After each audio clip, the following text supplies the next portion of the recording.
three y'all getting a cut. Bro, you be talking about Big Wake. I'm gonna spew some gas for my friends real quick. Kaysan has been unbelievable in this game. He's been unbelievable. I mean, we gotta just say it how it is, bro. We just gotta say it how it is. Look what this guy's doing. He's fucked the 4-piece. Tell him to lock it in, bro. Yeah, I mean, this guy. Do not drill. He's been fucking unbelievable, Chad. The difference is I talk to Awakening once every 6 months. You talk to Asim every day. Like, I'm like, what the fuck is going on? I know, but what do you want me to do? Like, he's frying. Like, you want me to just lie? No.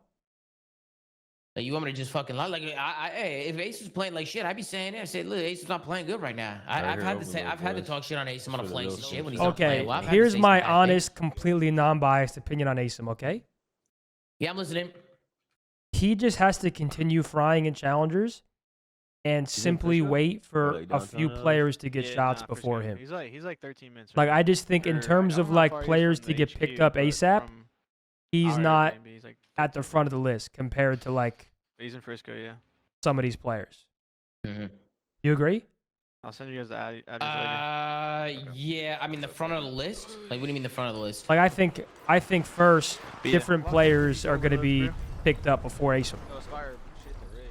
Yeah, you could probably say that just by, like, you can just tell who's getting the PR, like, who's well, yeah, getting everybody, a lot of teams want. Some names that have been flying around right now are Kips, Bro. Neum,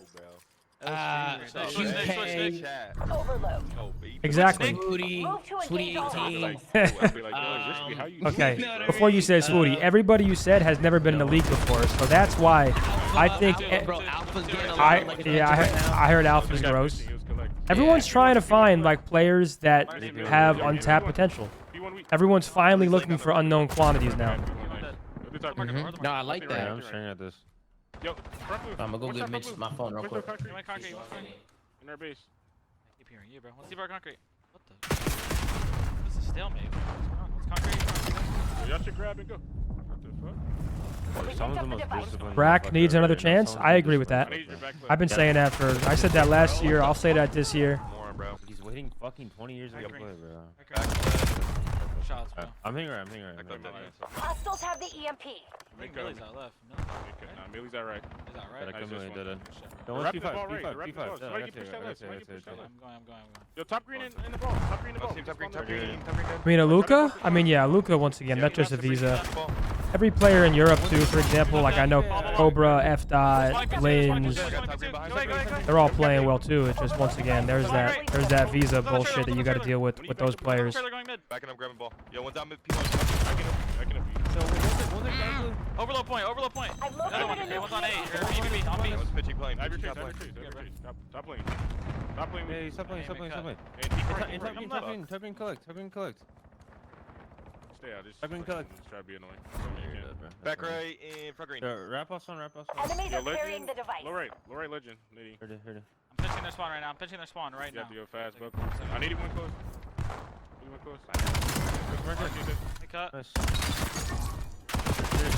Oh, plan Eddie. He's going make cut. One shot. He's like laying down under the concrete thing. Concrete Eddie. One's wrapping left already, Mirage. Okay. There, timer. You didn't go market. Yo, Choke God with a prime. Welcome to Zin City. I appreciate you. Got the guy left. What's up, Oza? How are you? Why don't you spectate so you can see others? I'm down to join Codcaster after this. My bad, Tom. I thought it was muted. My bad. I'm down to join Codcaster after the overloads. Huh? I just ordered some food, bro. What'd you get? I gotta make sure I have my phone. AT&T guys here. You know what I mean? What'd you order? Sandwiches. Nice. What kind of sandwich? I got an old salami sandwich. It's got salami. It's got mortadella, mozzarella. It's got a whole bunch of shit in there. Nice. You know what I mean? They call it the old Italian. You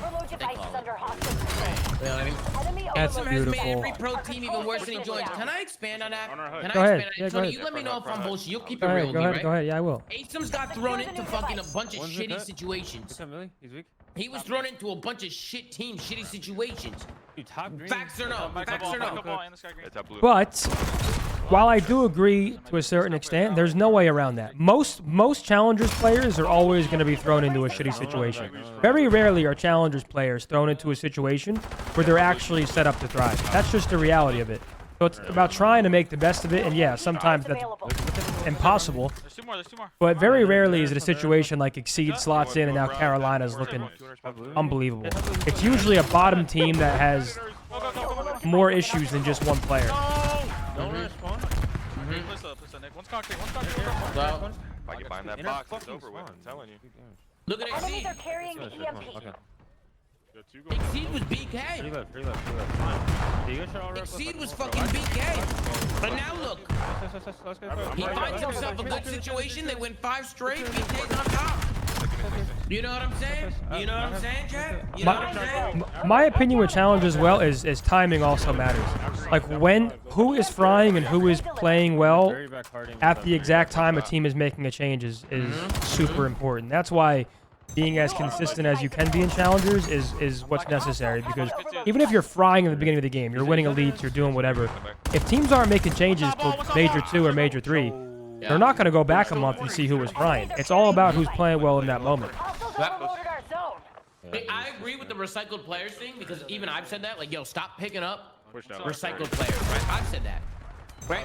I think Carolina's doing it perfectly.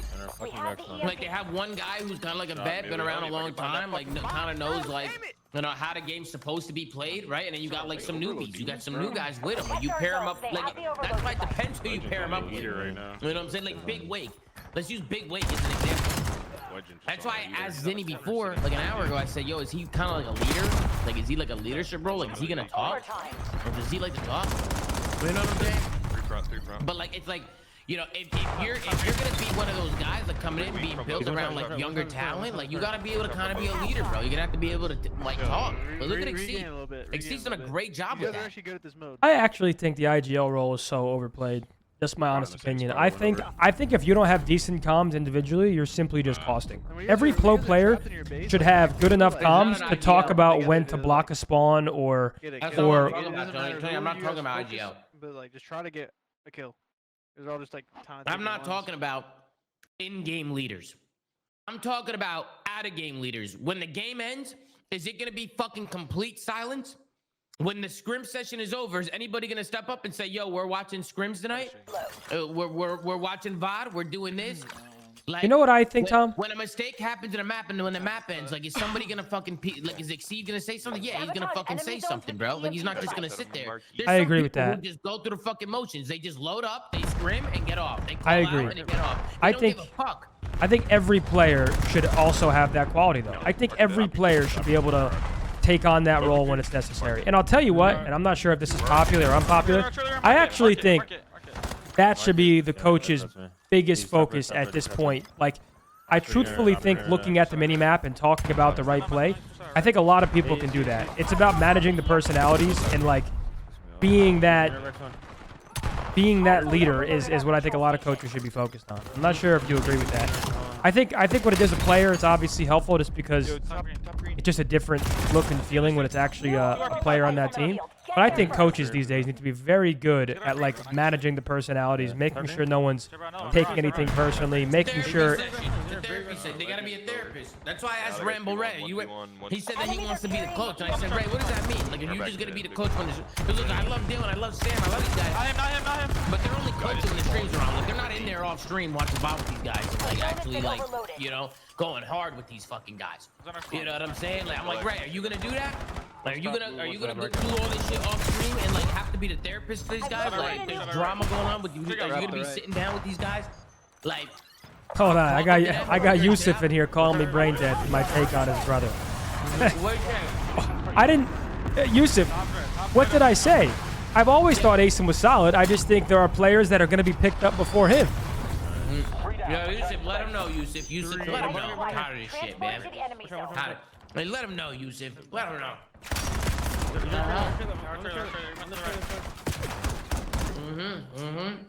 Pinchy. Hey, Tony, by the way, Mark it. you gotta watch your fucking mouth. Go marketing.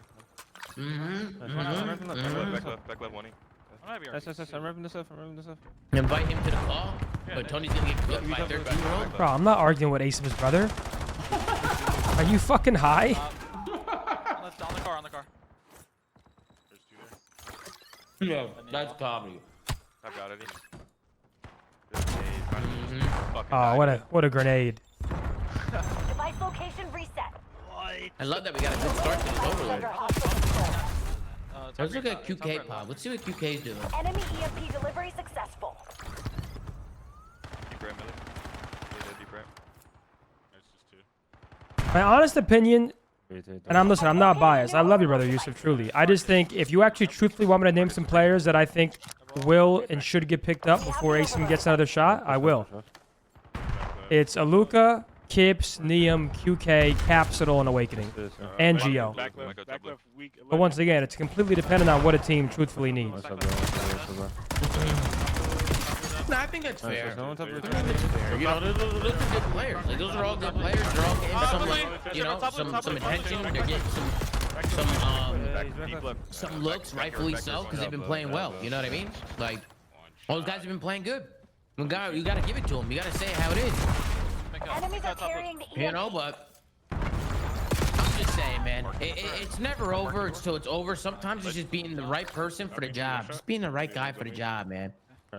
You know what I mean? Like, for instance, like, there could be a really shit team, right, that maybe wants fucking Aluka, but Aluka ain't, like, or I'm just using Aluka as an example. Let's say he's not trying to face, right?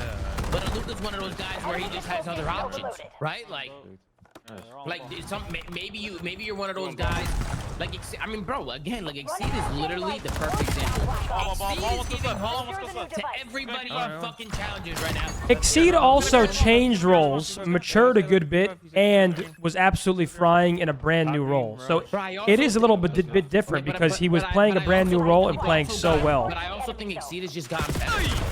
He's been doing it a long time. I think he's just also gotten better as a player. No, I agree with that.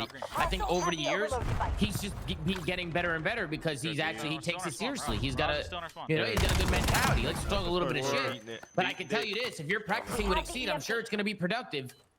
You know what I'm saying? Like, it'll be a productive scrim sesh, I'll tell you that. Exceed also got lucky. Neum turned it down. Yeah, but that's life. You can't. I mean, that has nothing to do with anything that we're talking about right now. Exceed got the opportunity, and he ran with it. And honestly, just to speak honestly, there is no way to know that Carolina would look like the same team if they had Neum instead. That's the reality. Exceed is fitting into that team perfectly. So, and honestly, might have been a blessing in disguise for Carolina for that situation to have happened, because there's no guarantees. Sure, maybe they'd be the same with Neum, but there's no way to know that.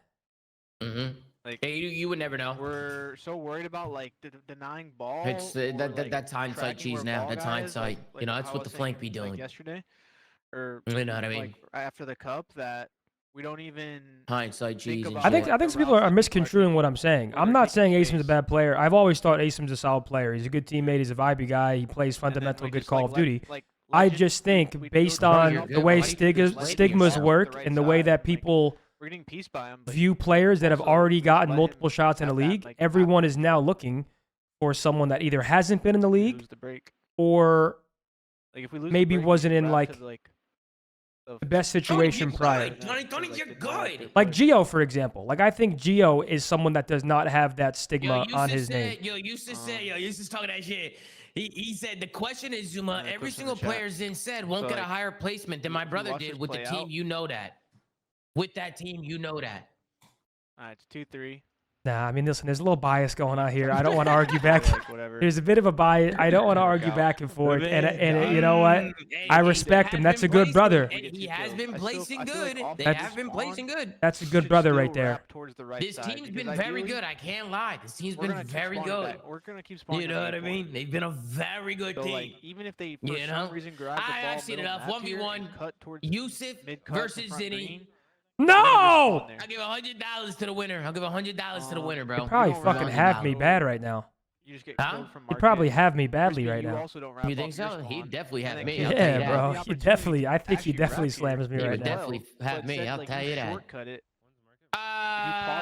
That's not good for the PR, Asim. Awakening should never be back in a league. Tell me why. Because I heard the same thing about Exceed. So he's so fucking biased. There's so much fucking bias going on. I don't talk to Joe, bro. I can just he talked to them yesterday. Any player that's played with Joe Right after that. will tell you how good that guy is. Any single one. He placed third at champs last year. People are acting like he was placing 12th and getting pissed on. He placed top 3 at champs. 3 at top champs last year and then not being on a team this year is actually criminal. That's So when actually- people try to that's tell me that intense. Awakening doesn't deserve anything or whatever, he's winning in challengers.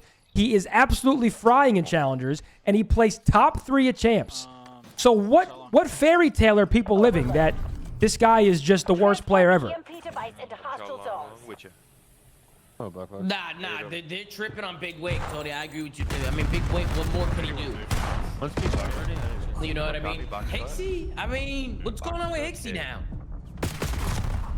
What's he doing?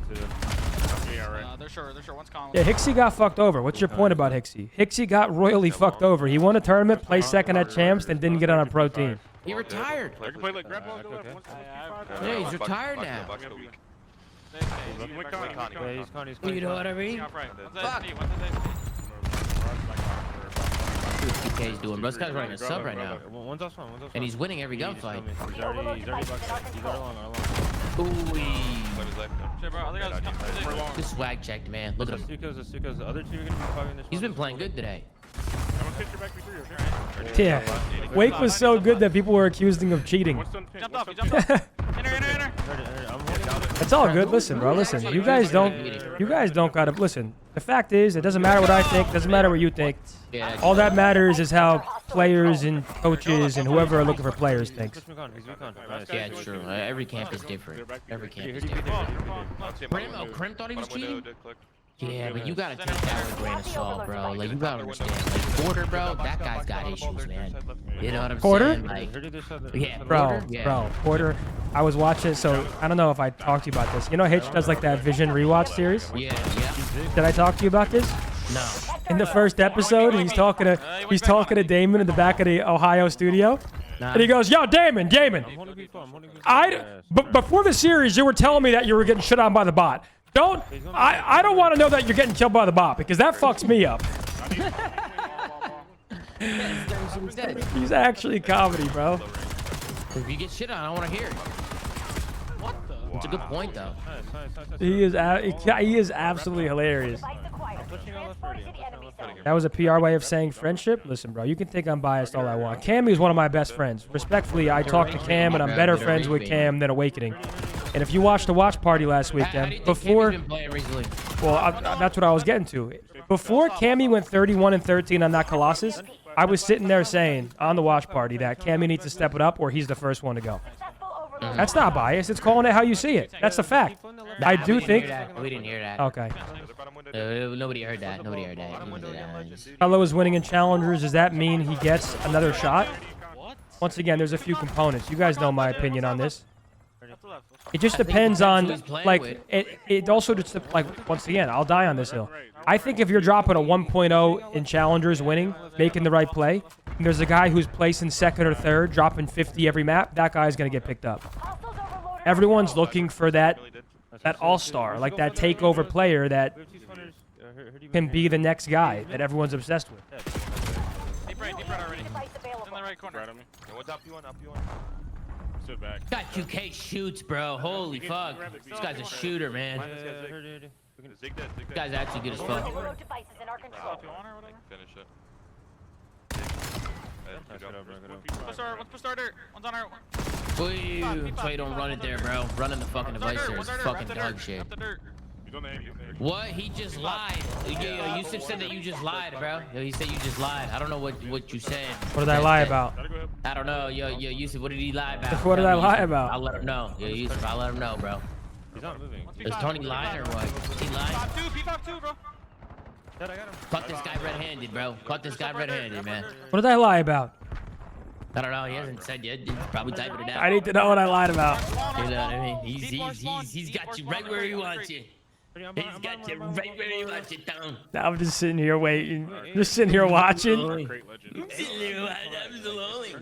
Also, I've seen Riley respond. He said, "Yo, wait till you get here to play." Yeah, he just doesn't know. Just tell him. Just tell him what's going on. You want me to tell him what's going on? Yeah, what are you gonna do? Send it via fucking letter? Yeah, no, I'm gonna text him after. I just seen that shit when I was getting up to order my food. Just seen that shit. You know what I mean? You know what I mean? Enemies are carrying I want to make this clear. I agree with Yusuf, man.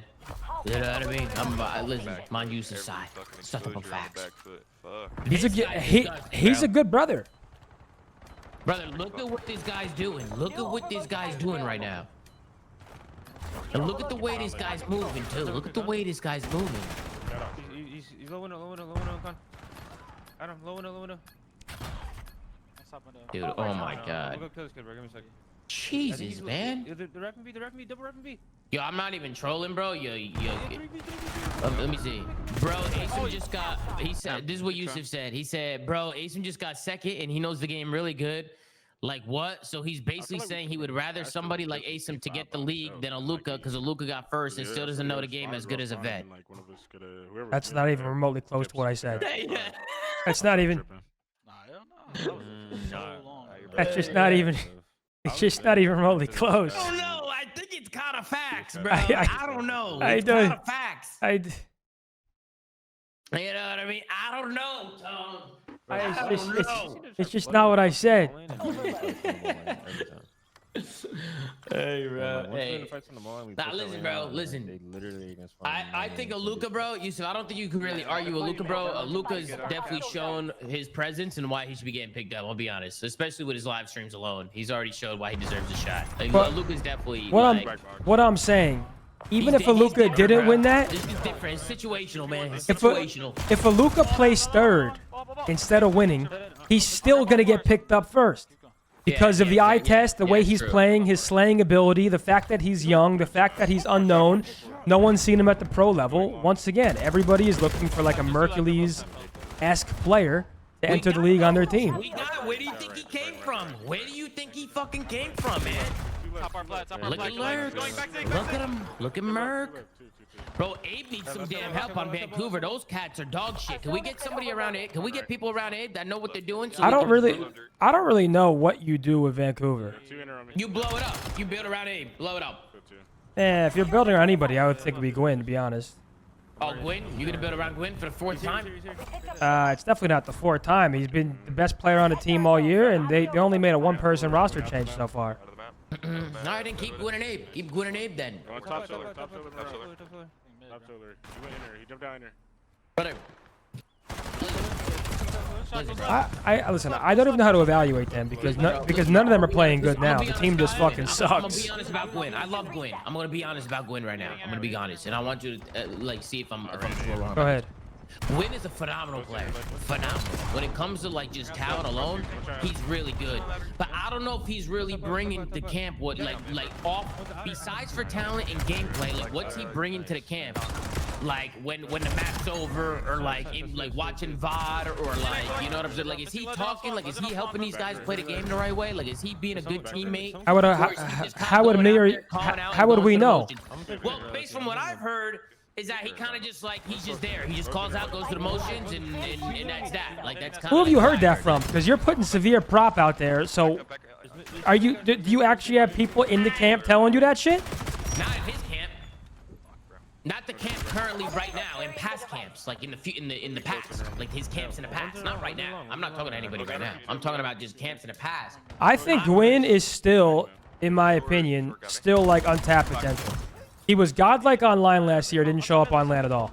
Finally, towards the end of the season, champs in the WC, he started frying on LAN, so he started to figure it out. And now he's on this shit Surge roster that no one's even playing well now because they're so bad.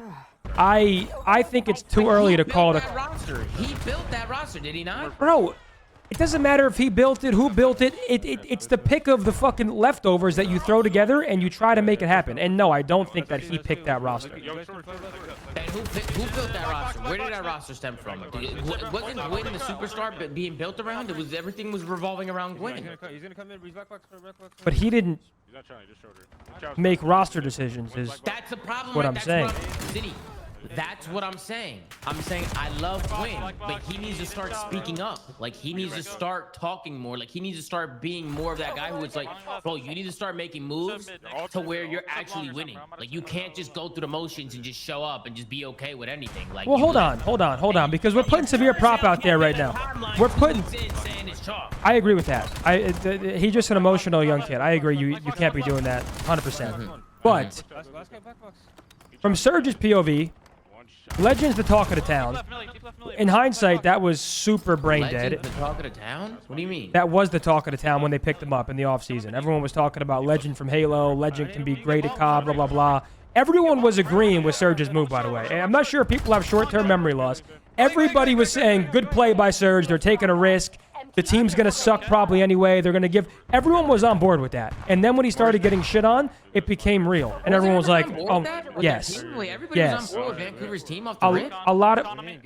Not the Was team. everybody on board with No, Vancouver's no, team off the no. rip? I never said that. I said the Legend pickup. Everybody was a fan of the Legend pickup. Everyone was saying, you know what, it makes sense to take the risk. Then they start getting shit on, and all that fun, innocent, oh yeah, what a good risk, blah, blah, blah, goes out the window when you have a team getting shit on in real time. So they move on from Legend. They pick up Tej. Tej at the time was one of the best players in Challengers. On Bush, winning. His team was playing phenomenal. He was playing phenomenal. They make a one-person change. The team still fucking sucks. That's what I think the timeline has been for Surge. Okay, so what's next? What do you do next? I do agree if the major doesn't go well, it has to be a multiple person change. Okay, what do you do? I really do. Do you get rid of TJ? I truthfully don't know. Okay, let me ask you this. Do you keep TJ and Gwyn, both of them? I don't think so unless you move Tej. I don't know. I really can't even evaluate. The only player that I've seen like worthwhile stuff from overall has been Gwyn. Okay, so you build around Gwyn. You're building around Gwyn. That's what you're Well, doing. no, You're building this is a around Gwyn. situation where I think practice matters. This is a situation where we've seen this shit team so many, like just a limited amount of times. I truthfully think what is going on in practice matters. Who is frying in practice? Who's playing consistent? Who has the potential? I truthfully think that matters. It's probably Gwyn.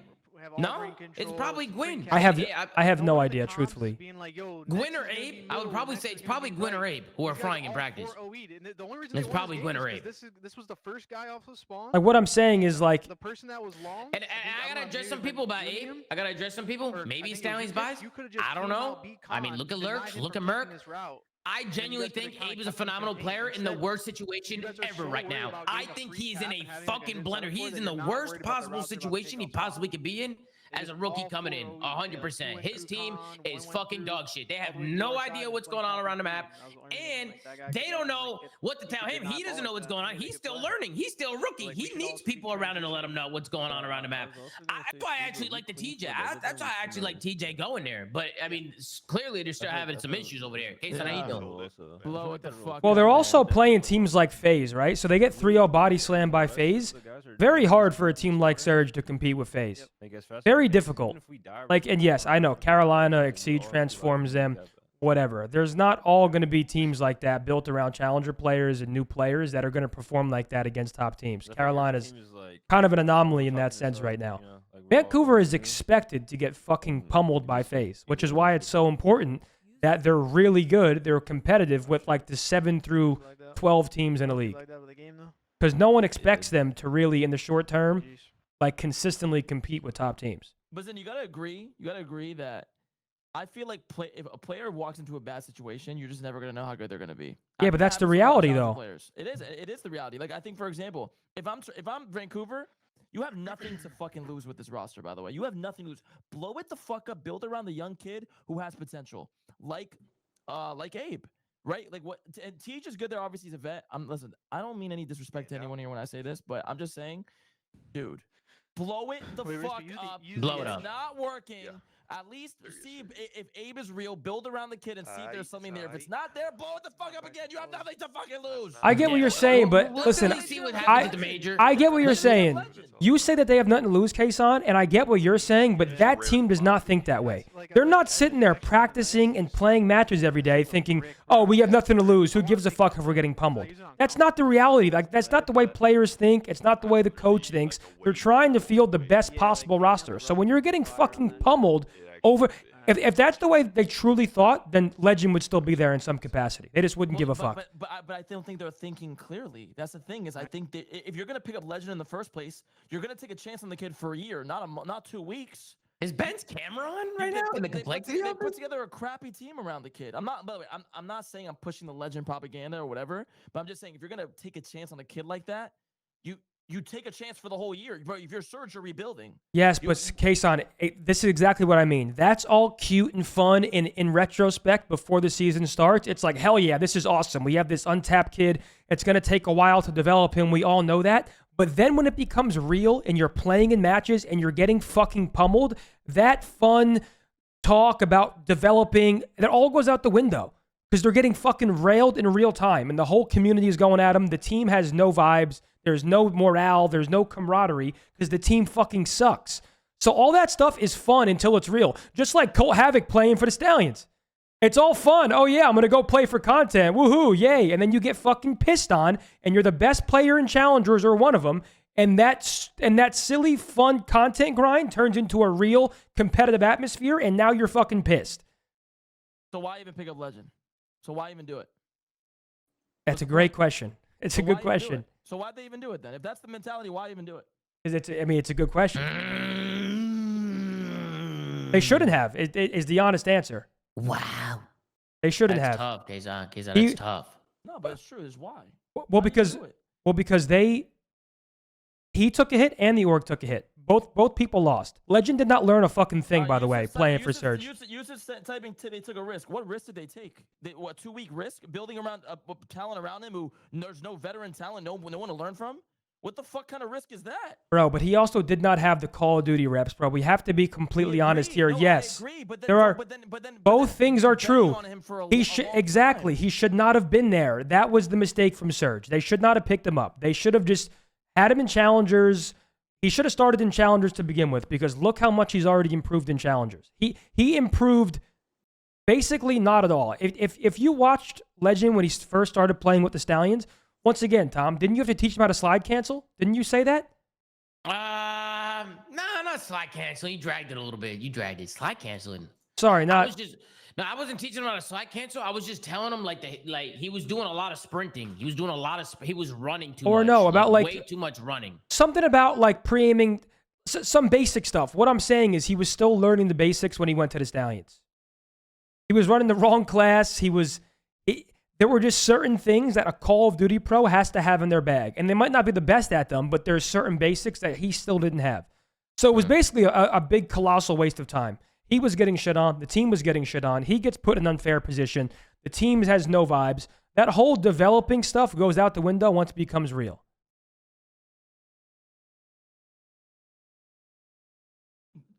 Tom, what are you doing? I'm just working on something right now. Just working on. It's Benji. Look. Benji's camera is on in the office at the phase HT. He doesn't know. I don't think he knows that. He knows at the time. You know what I mean? And I really want him to come back and just sit there. I really want to come back and just sit down because it'd be fucking comedy. But he's not doing it. You know? Fuck it out. Yeah, Tom, you see what's happening downstairs, right? Bruh, I see that, Kaysan. I see that. Yeah, hey, Tom, it's happening. Hey, I went down there because the guy was there. Like, Mitch was like, yeah, the guy from AT&T is here. And I remember you said something yesterday, like, yo, what's going on? What do you guys like, think about the combo we got going on? What do you guys think? think? Fiber. And I was like, I don't know. I got to message him. Bro, he just pulled up, like, out of nowhere. Like, I didn't even know he was coming. Did you know he was coming? No, I had no idea. Bro, I didn't know he was coming. I had no idea he was coming. And I went down there and he said that they're installing the line today. They're literally installing the line. And I'm like, get the fuck out of here. He said, yeah. I said, all right, bet. Absolutely. But it's not going to be up today, though. Okay, it's not going to be up today.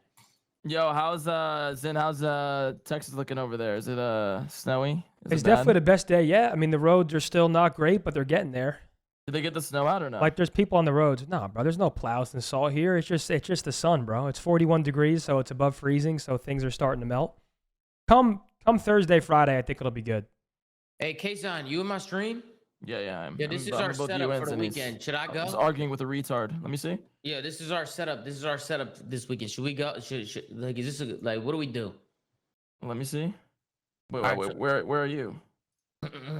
All right, so when you walk in, see at the bottom it says door. That's the front door, okay. Right? And then you walk in. There's like a little room, right? There's a big table in the middle of the room, bolted to the floor, right? So there's no room for a couch. There's no room to the top or sides. Like there's no room here. Like you can't put a couch anywhere here, right? Then there's like these staircases right here, right? There's these like staircases, boom, boom, boom, to the stands. Like we're gonna be in the stands, and we're gonna try and set up in the stands. You see this wooden plank? I see it. Yo, I show see it. Ben's camera real quick, Tom. Show Ben's camera real quick. Ben said to show his camera. Let me see. Is he here? Let me see if he's here real quick. Let me see if he's here. Let me see, Benjay. Benjay, where you at, man? Where you at, Benjay? Hey! Look at this guy. Hey, look at him. He's looking good. Look at that smile. You motherfucker. Look at that. He's looking good, man. Look at that smile. Wait, is he at the facility? Yeah, he is, man. Love it. I love it. That's good stuff. It's good stuff, Ben. Wait, did you change your flight time, or are you still going earlier than later? What happened? So my flight's tomorrow morning, tomorrow morning. But the problem is they rescheduled the boot camp, and now I'm in the air when the boot camp starts. I'm gonna be in the air. You know what I mean? So now I might be fashionably late to the boot camp. I might be fashionably late. You know what I'm saying? We can hold it down for you. You think you can hold it down for me? Come on. Do I look like an asshole? Nah, I don't know. You know what I mean? I might Come be on. an asshole, but I'm no douchebag. No, come on. The red eye, yeah, nah, I could take a red eye tonight. Should I take a red eye tonight? That sounds horrible. Methodz, who would you get to build for Surge? Dude, once again, I really don't know, just because I don't know who are like their guys in practice, right? Like if there is someone that's playing convincingly well in practice and the whole team just sucks and matches aren't going well against these teams, practice is your biggest sample size. We're in the unfortunate reality now that practice matters more than it ever has before. Because most teams are in Texas, so the servers aren't bad. So usually practice practice now is probably the most fair it's ever been, if we're comparing it to like the way we came up and all that. And then you have the fact that there's so and you have the fact that there's so little matches that your biggest sample size is practice. That's where you truthfully get to see your team the most. I know exactly who I'd sign. Who? But we already signed him, Santa Luca, baby! You know what I'm saying? Yeah, you overpaid. Hey, no, I didn't, bro. Yeah, I know. No, I didn't, man. That kid, listen, let me tell you something, bro. It's the golden child, as Tom says, the golden child. Yeah, you overpaid. It's worth every fucking penny. Bye. Who?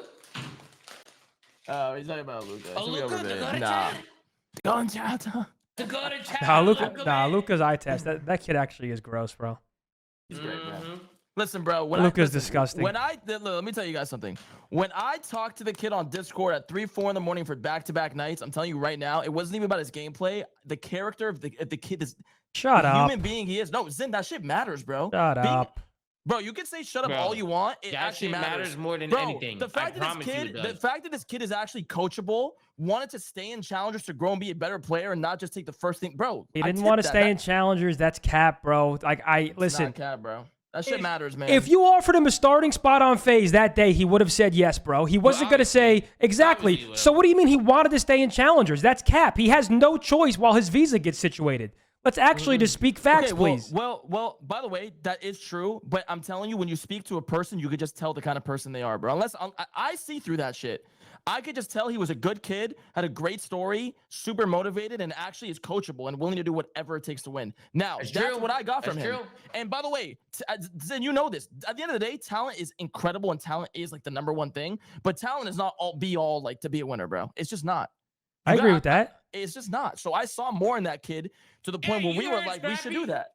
Hey, you heard what Scrappy said. Everybody's good at this game. Everybody's popping doopies. Blah, blah, blah. All right, well, it looks like whoever puts in the most time and the most work is going to win then.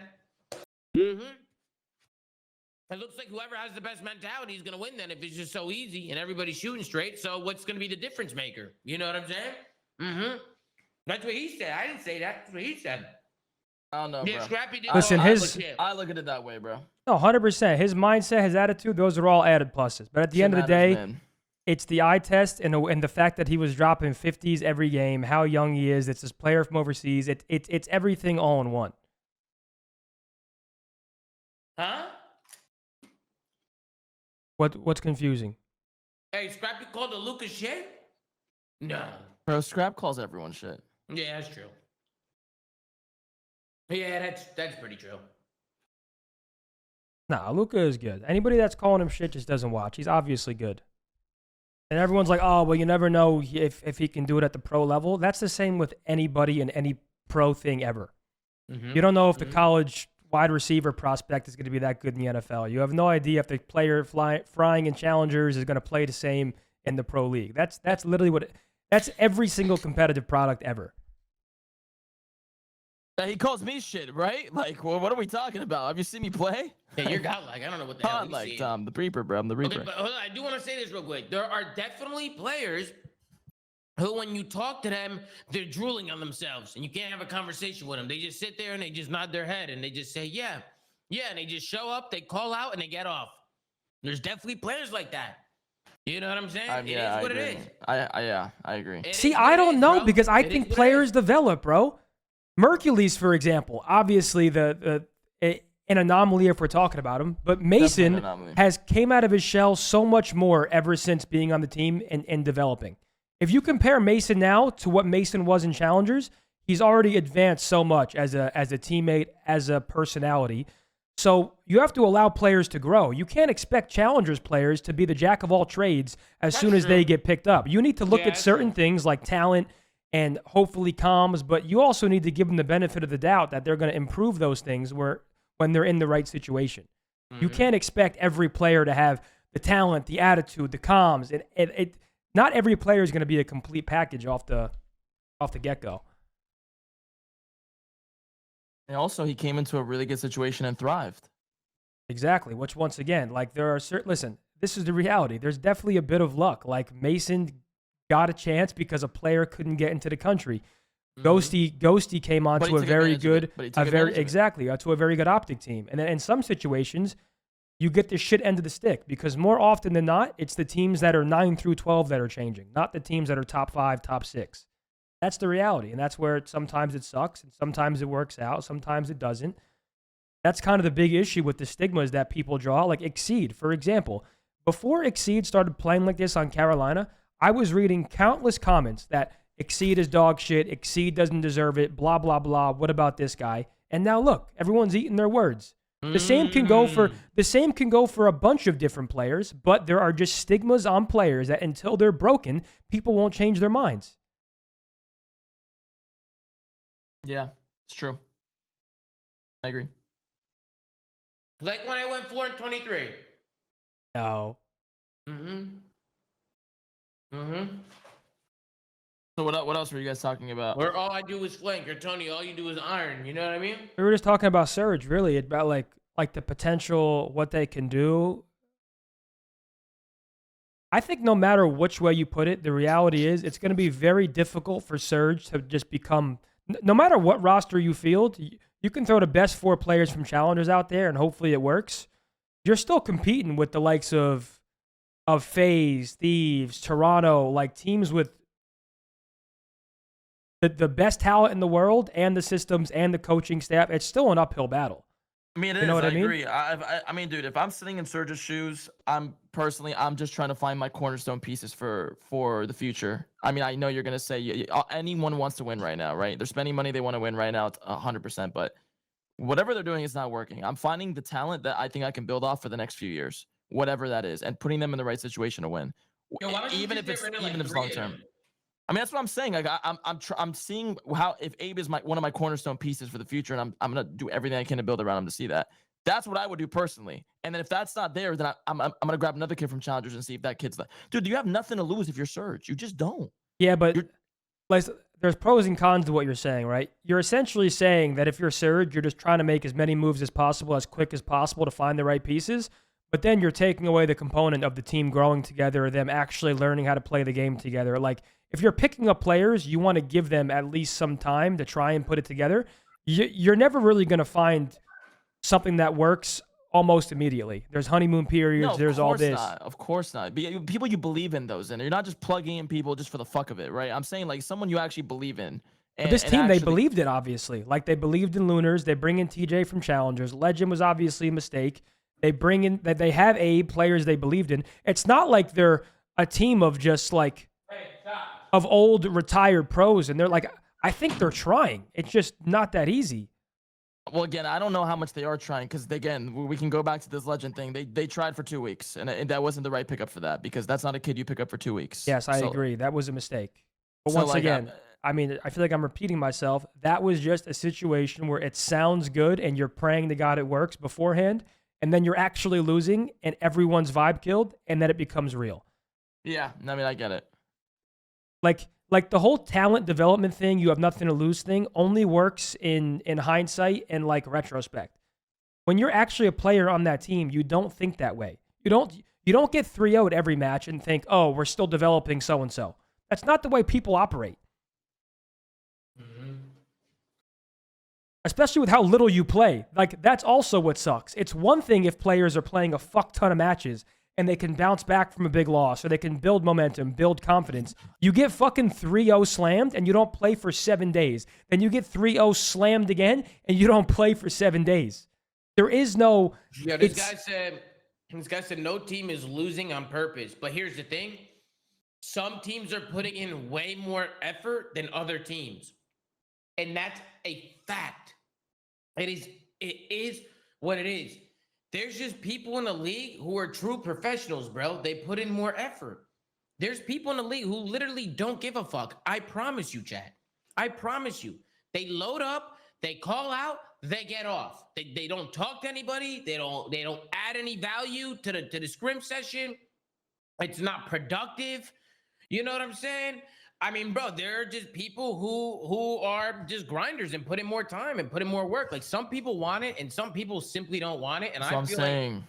That's on the organization. Sometimes, Tom. That's on the organization to 100%, get bro. those guys out immediately then. I mean, if that's like a top-down issue as well. If you're a coach or a manager and you have players that are going through the motions and aren't putting in extra time and aren't showing up and performing in practice, I mean, at that point, what are you doing? What kind of organization are you running? What kind of team are you trying to have if you allow a certain player to drag everybody else down? And by the way, that's the team I feel like we have at FaZe this year. Yeah, and especially you're when brain we were, dead, bro. You're brain dead. You don't yo, know. and Tom, I know you agree. Yo, when we were putting together this roster in the offseason, yo, I'm telling you, the one thing we actually talked about this roster was how hardworking of a team we put together. Like, this team, bro, they grind. They're smart. Like, that shit matters, bro. They're actually coachable. Yo, bro, Abuza and 04 come in, insanely coachable, so hungry as fuck. Like, bro, Well, that was shit a Rambo Ray matters. vouch as well. I don't know if people Yo, know that, Rambo but Ray, yo, even yeah. Ray was vouching for these guys heavy. Rambo Ray vouched heavily about these guys before we picked them up, and actually showed they're like, dude, they're great players. They're coachable. They're fucking they just want it, and that shit matters, man. That shit really, 100%. really matters. Well, FaZe has always been known for really good practice culture. Like, FaZe, since the CDL started, has always been known for like super good quality practice, constantly playing, always playing search. Like, they don't fuck around in practice. Like, that's not acceptable on FaZe. That's been a thing behind the scenes for a Someone in while. your chat said any player is coachable. What is Kaysan saying? You're actually. Let me tell you. No. I'm gonna use the word. You're a retard. You're a retard. You're a retard. You're not brain dead. You're a retard. Okay though. I'm seeing a lot of shit in the chat that people just they just don't understand. They just don't get it. It's all good. It is what it is, man. What are you gonna do about it? Yeah, I'm sure, brother. Hey, try talking to somebody, and when you're talking to him, you turn around and he's looking at the wall.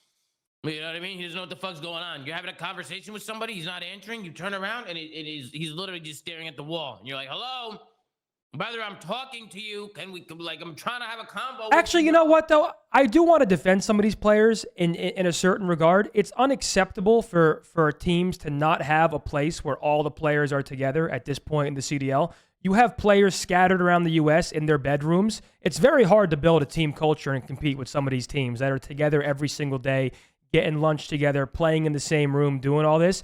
You got a guy in California, a guy in Utah, a guy in New Jersey. Let's get a fucking grip and be professionals, please. Why don't we, at the very least, I don't think you need to pay top dollar. I'm not saying you need to go pay $100,000 per player for a bad team, but you get what you give. You should have a place where the team can play out of, where they can be a teammate. In my opinion, I think that helps. Like a facility? Yeah, bro, compared to everyone else.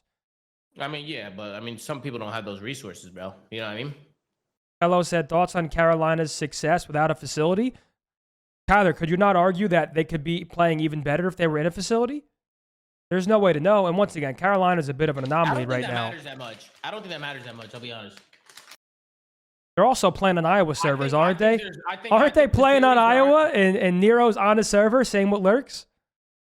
I think you either have the work ethic or you don't, whether you have a By the facility way, or I'm not. super happy for Carolina. That shit is lit to see. Like, actually incredible. But I will say this, and I even speak for us too. Like, everyone has us as the number, as like one of the best teams going in. Yo, at the end of the day, we got to see everything on land. We haven't even seen an event yet. I think we got to wait to see what happens in person, and then we can rejudge how these teams are. Bro, COD has so much recency bias. It's unbelievable. Well, because there's nothing else to go off of. We just had a fucking 8-week slow drip of league matches to where everyone's begging for a major. So the only thing there is to talk about, bro, we have a 1-month break, and then a team comes out hot or slow.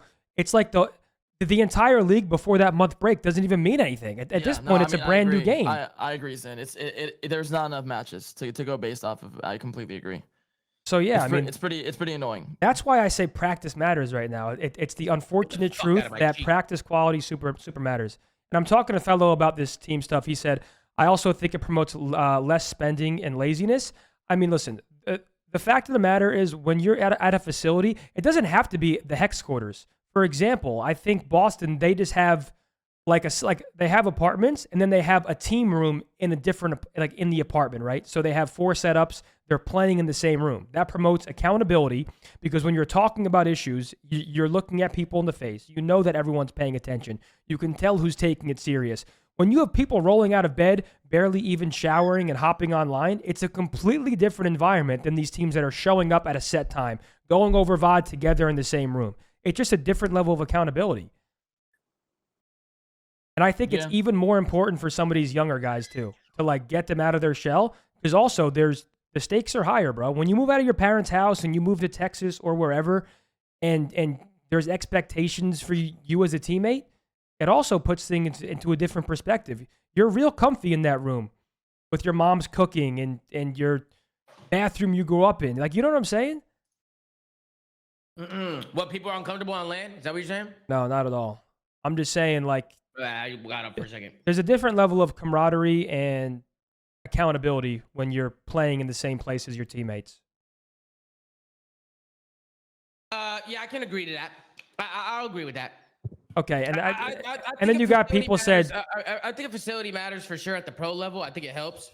I mean, I'm looking at it from like a different perspective. Like some people might not have those resources for a facility, and I just don't think that's an excuse, right? Like I don't think a facility could be used as like an excuse as to why, like, you know, somebody's not going hard or people aren't holding people accountable or this and that. It definitely helps, though. I feel like you can't deny that, Tony. I mean, I agree with you. Like, it definitely helps, right? But like, I mean, bro, that's amateur. I'm sorry. That is challenge.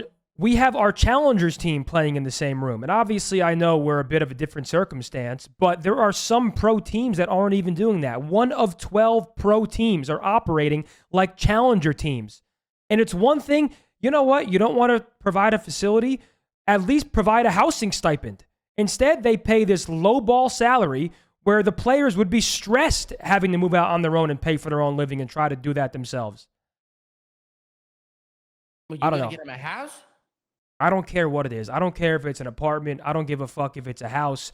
The players, if you're 1 of 12 pro teams and the norm is that every team is together, you should be fucking together. Period.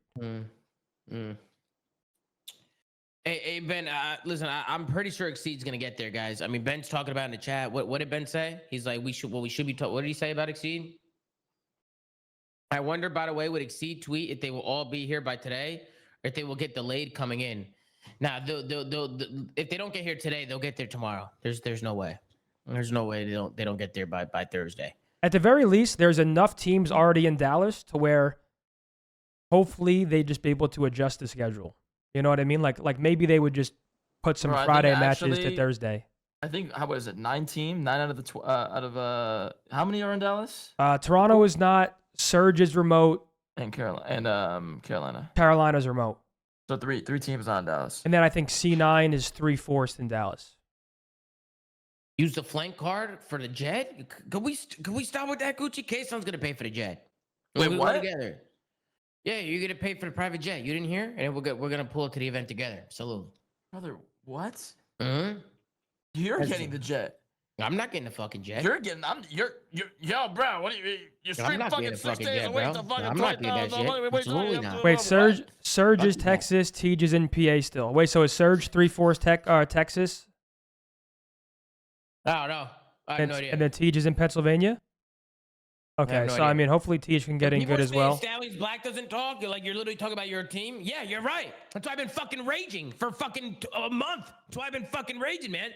There's nothing worse than going into a team call after we lose a map and it's absolute silence. That's when I start fucking playing cricket soundboards. That's when I start playing fucking crickets and shit. Bro, I pay attention to shit like that, bro. I pay attention to people who want to be there and actually want to like be a good teammate, get involved, fucking speak up, like be a leader. But that shit matters, bro. That shit matters. And trust me, after the major, you know what we're doing. Or you know what we're fucking doing after the major. It's go time. I want people on a team that are productive. I also know what you're doing. Do you know? No, we don't have anything set in stone yet. We have we have certain plans. We're looking at certain people. We don't have. We're gonna see how they perform this weekend too. Yeah, we don't have nothing set in absolutely. stone. You know what I mean? We got some. We got some people on our eye and shit. Some of those guys are stallions. Some of them might not be stallions. You know what I mean? But we're getting our eyes peeled. You know what I mean? We're Just remember who's behind you, Tom. Never forget FC Draco might come out of nowhere. Never forget it, Tom. Out of nowhere. Out of nowhere, Tom. One of my players on the Stallions was literally trying to form an FC Draco team in the middle of a practice session. Literally in the middle of a practice session, he was trying to sketch on the team and form a team with FC Draco. You know what I'm saying? No, it was not Swooty. All right, it's actually from Stallions Black. It was actually from Stallions Black. This was in the process of when they blew up. I don't know if you guys remember, but they ended up blowing up. You know what I'm saying? There was a period of time where they blew up, and then 2 weeks went by. There was nobody else there, and they all came back. And I don't even have a team. I don't even have I don't do challengers. Yeah, and then Kaysan fucking told me I lost fucking voice. And instead of being productive in a scrim session after scrimming for 2 days, we're already trying to blow it up. You know what I'm saying? I'm like, bro. And obviously, I'm gonna tell you, bro. Like, come on. Oh yeah, bro. People they're just so brain dead. They're just so fucking brain dead. We had a Stallions Omit collab. The team was supposed to be Ryan, Okes, Nate, and Icons. They played 5 maps. 5. I'm pretty sure they won 4 of them. And after the series, Nate and Icons left the team. After 5 days, or sorry, 5 maps, not 5 days, 5 maps. It wasn't even an hour. They were a team for 1 hour. We had hours of a 2-3 hour conversation. Me, Rafi, Los, Vals. We were all sitting around the table having a good basis, a good conversation, a great team. Look, even Rafi's in here. He said, "Don't get me started." But these guys were all down. Everybody's ready to do it. Wait, that's not happening anymore? No, it's not happening. Nate, I just told you, Nate and fucking Icons left the team after 5 maps. They left to go play with some other guys. You know what I'm saying? Wait, who is Nate's team now? Alpha, right? Isn't it Alpha and Doug? Nate, Alpha, Doug, and 1? No, Nate, Icons, Alpha, and Doug. Oh, I didn't know. I didn't know if it was Icons. Yeah, it's Icons. Icons and Nate were like a package deal. They're like a duo. They're like a little duo and shit. Like, bro, I texted Rafi just like, bro, I'm texting these people just laughing. Like, bro, these guys are just brain dead. Like, they don't understand that they are just constantly taking steps back over and over and over again. Constantly changing the team and blowing up the team every fucking 2 hours is not going to work. Rick 1 of 1, fuck you, Rick 1 of 1. Fuck you. Okay? You've been an asshole all fucking day. If I want to scream, I'll scream. Fuck yourself. Fucking piece of shit. Fucking Rick 1 of 1. Been fucking pissing me off all fucking day, man. All day this guy's been pissing me off, bro. You know what I mean? Mod him. They want me to mod him. I'm not fucking modding him. Mod Rick. You know what I'm saying? I'm not modding this guy. Mod Rick. Mod Rick. They spamming Mod Rick. I actually cannot wait for this major, bro. It'll be a good one. I'm excited. Yo, Dev with a resub for 7. The Thursday matches are actually crazy. Nah, the major's gonna be a fucking movie. Yo, bro. who do you got? Who do you got? Us or Falcons? You asking me or Tom? Both of you. I think I had Optic. What do you got, Kaysan? I'm not gonna say. Okay, so you have Falcons? No. If I had a lean, I mean, no. You know what? I'm not gonna say, bro. I'm good. What do you? Why? No, he just doesn't want bad juju because he's a team owner. He doesn't want bad juju. Oh, and shit. okay, okay, that's fair, that's fair. I wasn't he just thinking doesn't about wanna it from get that involved. lens. He doesn't want to get it all this shit. I think Optic's gonna win that one, personally, but I don't know. Oh, they're It could saying go that either way. everyone's saying you pick Falcons. Is that true? Who? Oh, I didn't No, pick no, I anyone. picked Optic on a flank. I picked Optic. oh, okay, Optic. okay. You know what I'm saying? Let me tune into the flank real quick. Let me see what I said real quick. Let me see. Wait, where is it? Where do we do the predictions? Right here. Let me see real quick. It's just gonna be so unpredictable, bro. First fan, everyone in front of each other. It's just gonna be such a different game.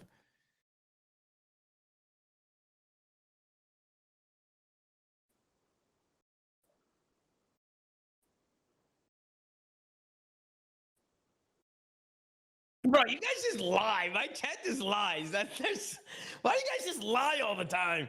Because it's just always lying. You know, I'm not dumb. I remember what I said. AI. Okay, AI. I said Optic on a flake, though. I said Optic. You know what I'm Absolutely. saying? Motherfuckers. All right, bro. They just be lying and shit, bro. They just be fucking lying. Hindsight. Yeah, okay. You know what I mean? Come on. So this is what we're doing. So this is what we're fucking doing, man. Okay. Now play more to clip. Fuck yourself. Play it yourself. Wait, who does G2 play? Phase. Wow. That's That's a also a good matchup banger with the way well. G2's playing. Bro, that's the thing. Here, I'm bringing up the schedule real quick. Yeah, Mamba was phasing down. Remember that, chat? Remember when Mamba was phasing down? Yeah, Don't say it out loud, Tom. Don't say it out loud. Yo, You know what the I mean? crazy part is every single one of these matches can go either way. Every single one. Toronto versus Gentlemates. Thieves versus Carolina. Optic versus Falcons. G2 versus FaZe. Every single one could go either way. Look at him. There he is, Mamba. Oh, man. That's Mamba, so you back in your insane. cowboy boots. Hey, Mamba, be a real shame if you wake up in the morning, Mamba, and your cowboy boots are gone. Be a real fucking shame, Mamba. You know what I mean? Be a real shame if you can't find your boots. You know what I mean? How you gonna play without your boots, Mamba? Absolutely. Fuck yourself, man. Hey, yo, 04 said we robbing low bro boots. Yo, 04, the lamb coming your way, brother. The lamb coming your way for a week. Hey, you making a Urus over? The Urus is going to Texas, Tom. Man, come on. I love that car. Every time I walk in the garage, man, it's a beautiful fucking car. What a car. Hey, 04, absolutely, twin. Man, I didn't realize that we're in here. What a pleasure, man. Also, can I say something? I wasn't talking shit about Gwen. I'm just saying they keep building a lot of teams around him, and I think they need to get the right people around him, bro. They can't just waste his time. Like, they got to get the right people to where he's going to shine the most. And he also needs to start playing the game the right way. And I think the only way that happens is if people are like actually holding each other accountable in the camp. I don't think Vancouver is holding themselves accountable. I don't think they are. I really don't think they are. Bro. I don't think know. they're I just still think you're overblowing. They only made a one-person change. You're acting like they've had him in like a bunch of different roster iterations. Like, I do agree with what you're saying. I do. Obviously, Gwen has things to work on. I'm sure there are things that he can improve on, but you're acting like he's been a part of like 4 different rosters and he's just the common denominator out. Legend was a clear mistake. They replaced him with TJ. So far, it's not enough. I don't know.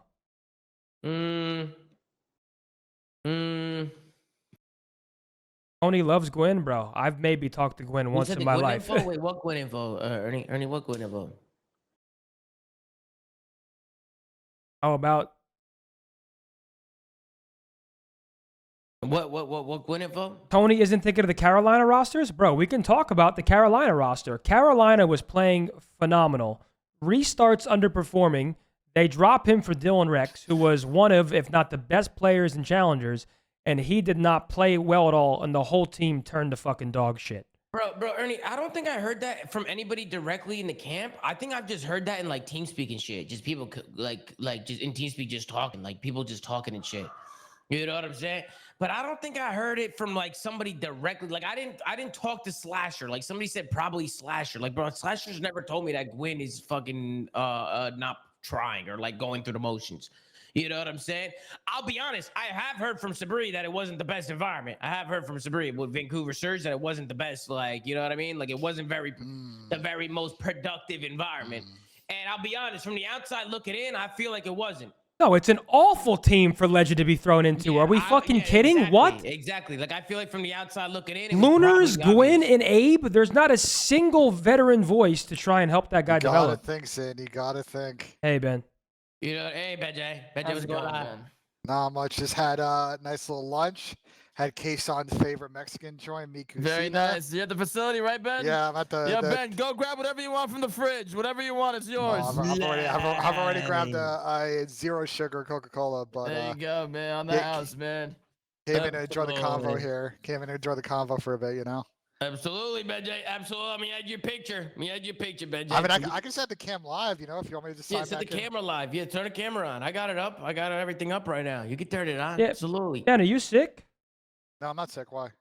I don't know. Someone I asked think it's that. his mic. I think it's just his mic. No, it's just this mic.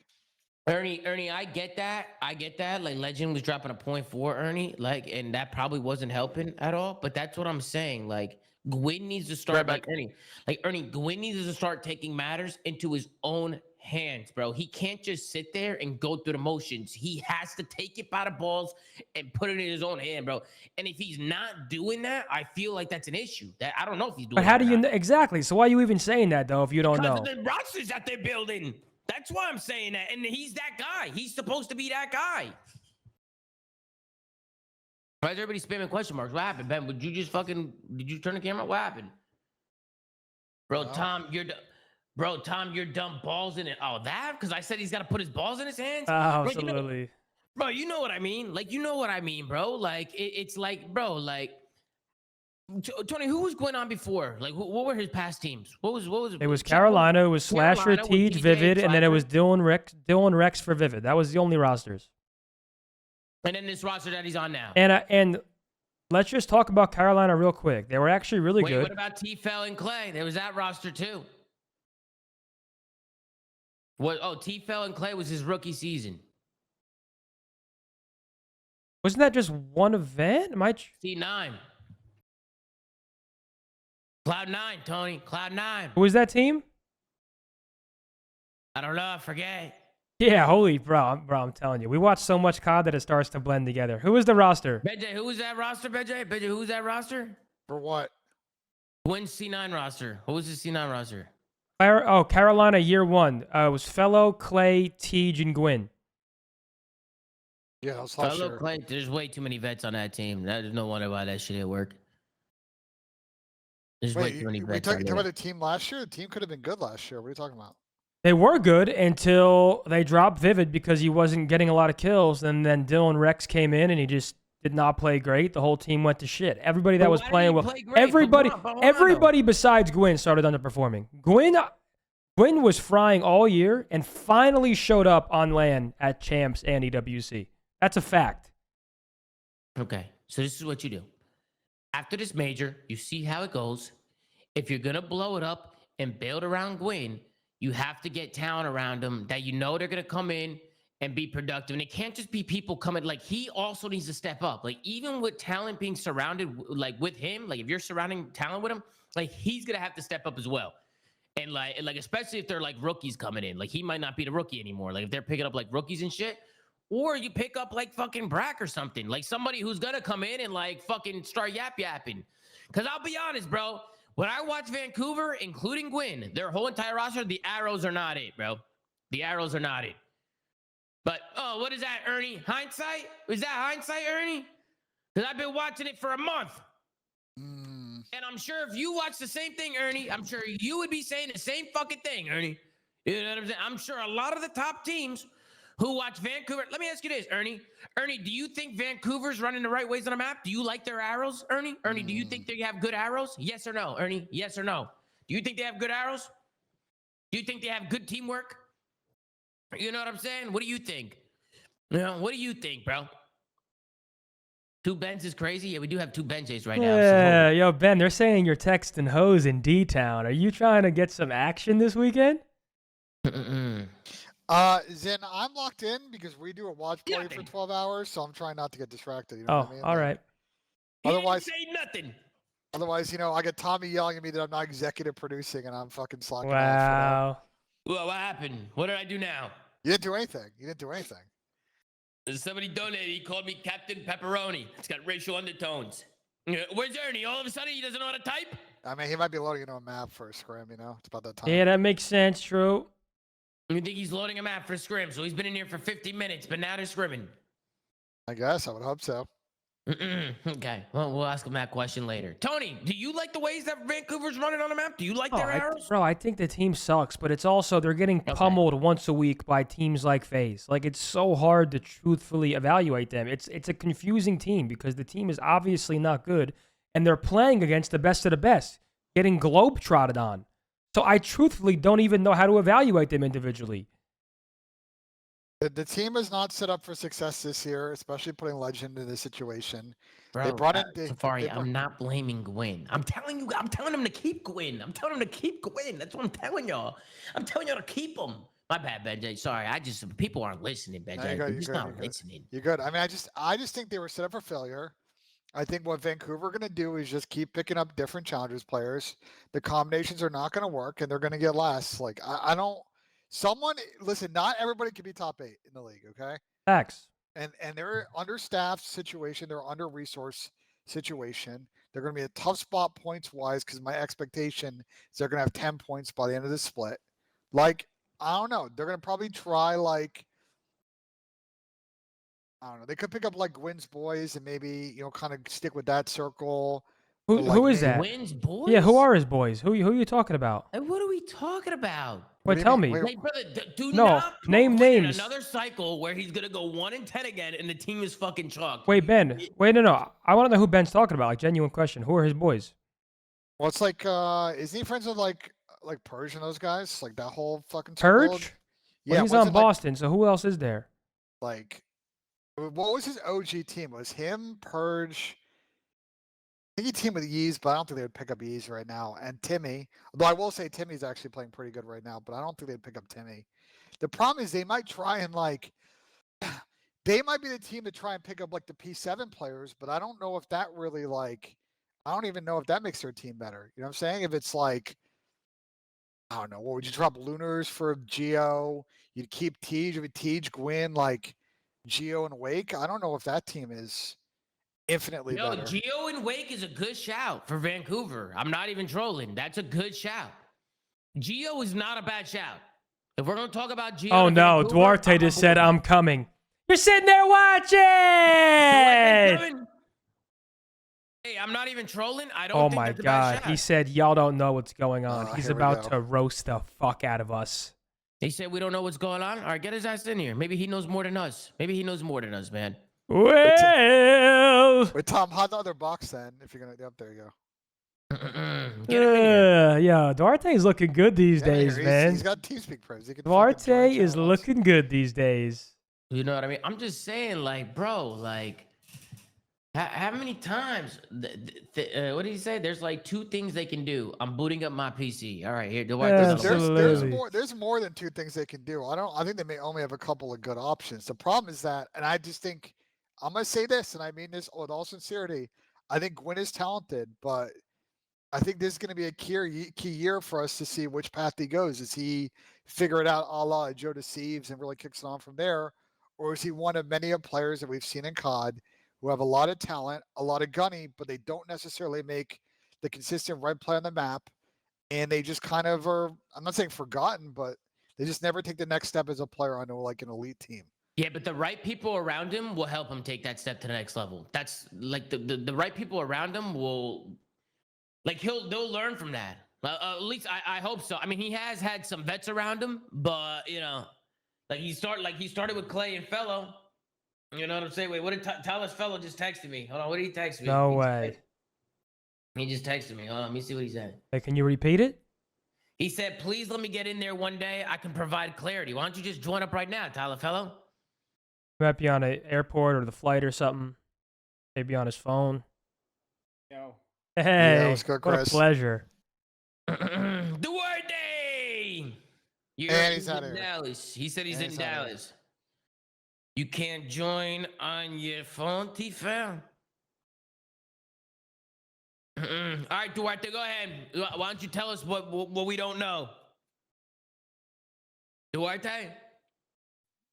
Yeah, He's well, back yeah. now. Oh, there we go. Bro. Or Duarte, what's going on? Listen, bro.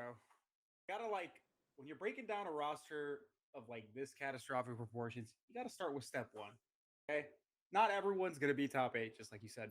Oh, Like, Twisty. That's they a name I need could to have gone have the a day without foundation, seeing. and What's then up, big after dog? They have the foundation, they got to build off it, right? So like you got to start with small goals, bro. First things first. You got to get motherfuckers going in the right direction, bro, and at least having a game plan. They don't know what the fuck's going on. It's clear as day. They have no teamwork. They have no leadership on the roster, so they don't make any decisions in game like properly. The only time Is they that good, probably play guys? good, and I'm willing to bet this in their scrims, is when they're just like frying, and it's just like flow state. Like they don't know what the fuck's going on. Okay, so they need to pick up some fucking vets. Like, and I'm not saying vets as in like the old ass motherfucker. No, I'm not talking slasher. No, I'm talking about like people Jesus that have Christ. experience winning with multiple teams and having success, whether that be in challengers or whatever. Like for example, like how Ravens have Exceed. Well, this team could get people like Brack, right? I wouldn't even care if they put at least like maybe Felo on there, right? Or fucking like Diamond Con, like something like that, right? Like, I like Brack. Get a foundation of people. I like that, Brack. Like, yeah. Well, what I'm saying is like they need a foundation of people, or at least one other person that has good experience putting together different Is teams. that better, guys? You know, with youngins or just a No string way. of different players. Slasher okay? just said, what did he just say? Oh, fuck. Oh fuck. shit! Fuck. Oh shit! What's good, Liddy? Anyways, Joe with a tier 1. they got to start with some sort of Austin, foundation he said, like that. he So said, whether that's, honestly, like, they need a let's say vet. picking up I'm some not players from, talking like, a that super Diamond Con old. I'm team not that, talking started like off pretty good Slasher. with, like Standy, Johnny, Diamond, That's what he something said. like that, right? I didn't tell you that. Or with people like Brack or Fellow. And then you guys were mentioning like P7 or whatever. Like that wouldn't be bad too. But like even those guys, they're not those types of players. It kind of run into the same scenario, even if they're talented. Like I think the reason that team is good in challengers, obviously they're all like pros, like they slay, but like they have people like Yuli and Turiel who are just nerds. They are like nerdy ass like players. Alright, I wouldn't so even- what's Yo! a Vancouver do? Duarte, Get his let's cut ass. straight to the fucking point here. I just gave you their options. Like they got to pick up people but like. I want you to say what you would do now. Like you gave me options, but I want you to actually I tell don't know me if I like, should what you would repeat that do, or though. not. You know what I'm saying? Like, All right, I'm someone trying said to this. I think. can't say who it was. He said, players I ran circles around BSing on my name when I'm freshly retired. Weird. But I can't say who said that. that was probably Liddy, no? What's that, Austin? I can't say. You can't, you can't say. Wait, no Liddy, one's we want BSing on names. Austin. We're just saying. Liddy, He's we like, want I'm not talking about fucking the names. old vets. I'm talking about like the challenger. Yeah, I vets. don't. Like, they're, like, still Austin, competing. I don't think he Liddy, truthfully Liddy, melted we it want in like fucking names, I don't think he Liddy. meant We it What are you in talking like about a me? disrespectful 'Cause way. We team together. But anyways, Mm. nah, bro. I don't know. I haven't really watched a lot of challengers lately, so I don't know how like Diamond Con's team's doing. But like thinking of like who would mesh well with Gwyn, right? If he stays on the team, I don't like Gwyn being the most aggressive player on the team. That should definitely not be it. Oh, he needs They to need to be pick- he needs to be a simp in a way. He Yeah. needs to be the Yeah, roaming yeah. slayer whose job is to Simp? get kills. Yeah. They need somebody like I'm looking at the subs. Maybe like Johnny would work well with him. I wouldn't want to see Standy. I feel like Standy's kind of the same. Maybe Yuli would look pretty good with him too. Like out of the sub players like that I know. You're saying they need like an entry SMG to set up the map. They need an entry SMG. I think Johnny would be good. I think Johnny should be. I think You Johnny should. getting rid of Abe Duarte? Fuck yeah. Getting Johnny in there. That guy's a beast.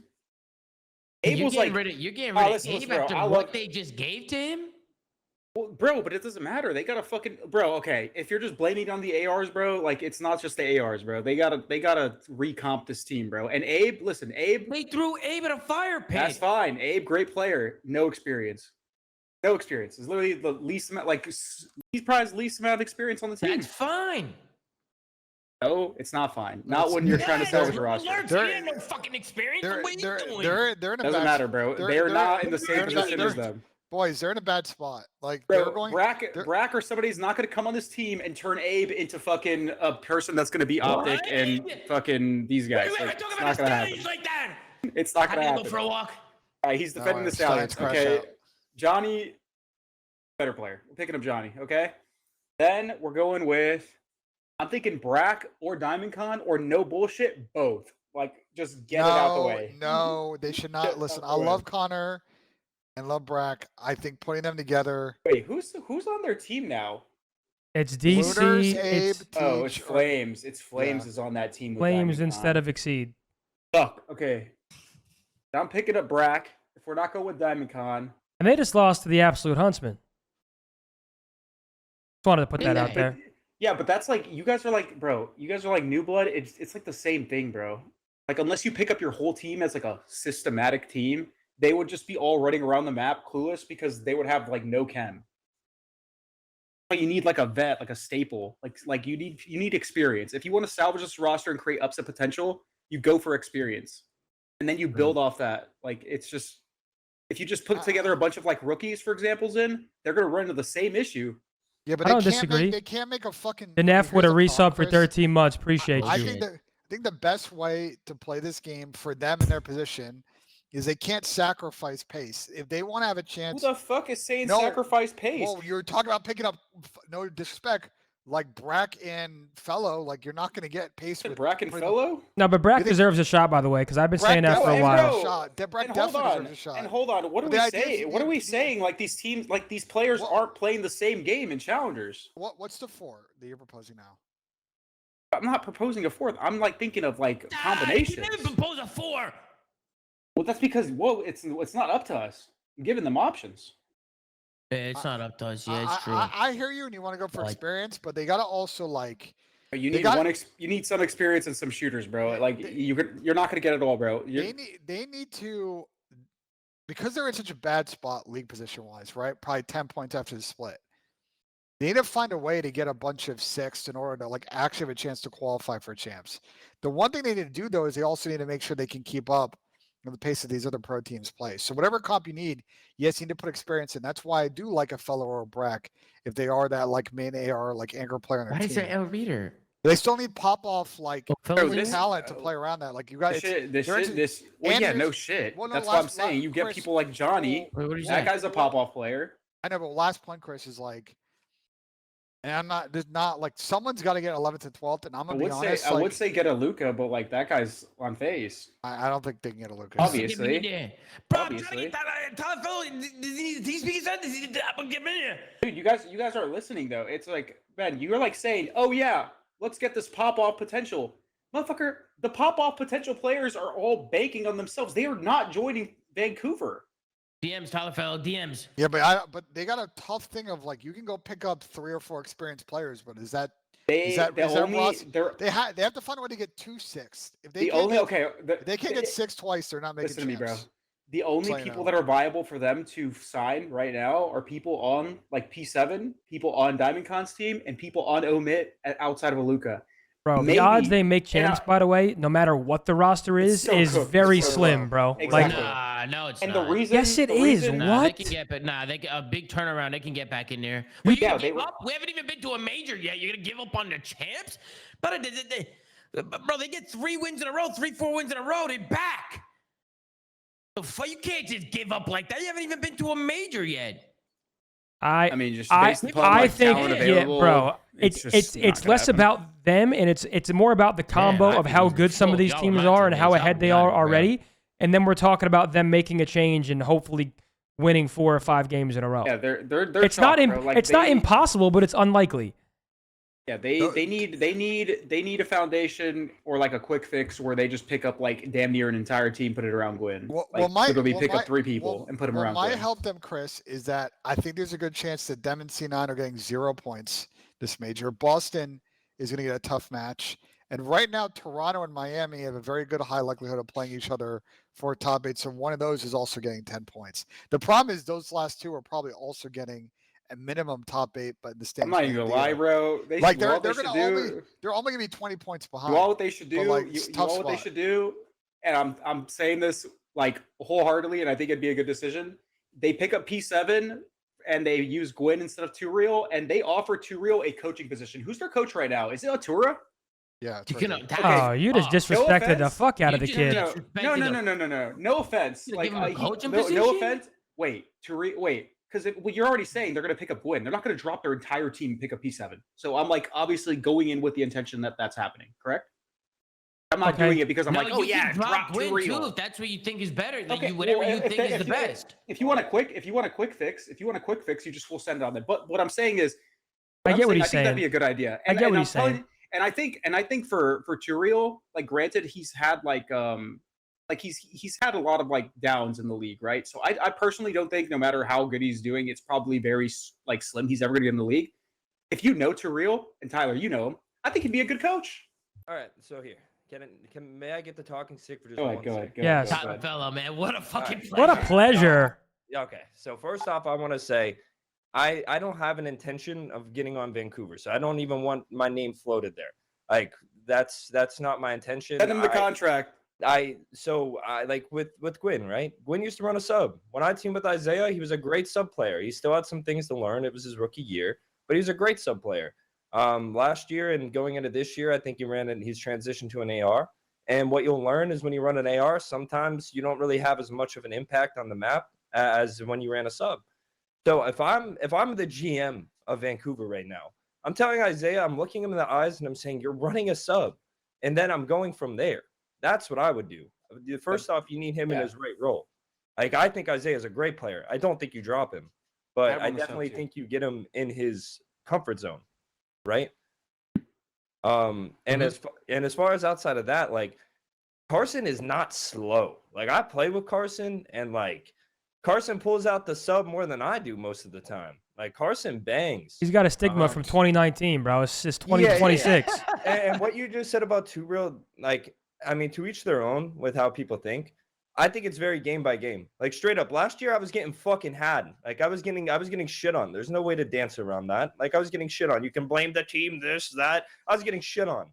You move it to this game, I feel like I'm fucking 21 again. Like, you know what I mean? It really comes down to the life that the team invigorates in you. If you have a team that's losing every goddamn map like how Vancouver's in right now, like, yeah, dude, I'm sure their practice sounds fucking miserable, dude. And like, you guys know better than anyone, like, in the league, you have like 4 days of practicing 2 sets a day, a 2 and then a best of 11, 4:30, right? Plus your VOD.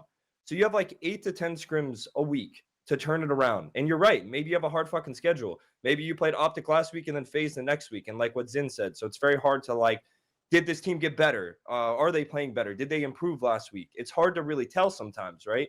But you're right. It all comes down to like the team and the energy and the vibe. Like, are their scrims going good? Like, oh, okay, they had some bad matches, but like, are they still worrying about the right shit in scrims and the arrows and so forth and so on, right? It's about like kind of finding that team's identity. And I don't think they found like an identity yet. No identity.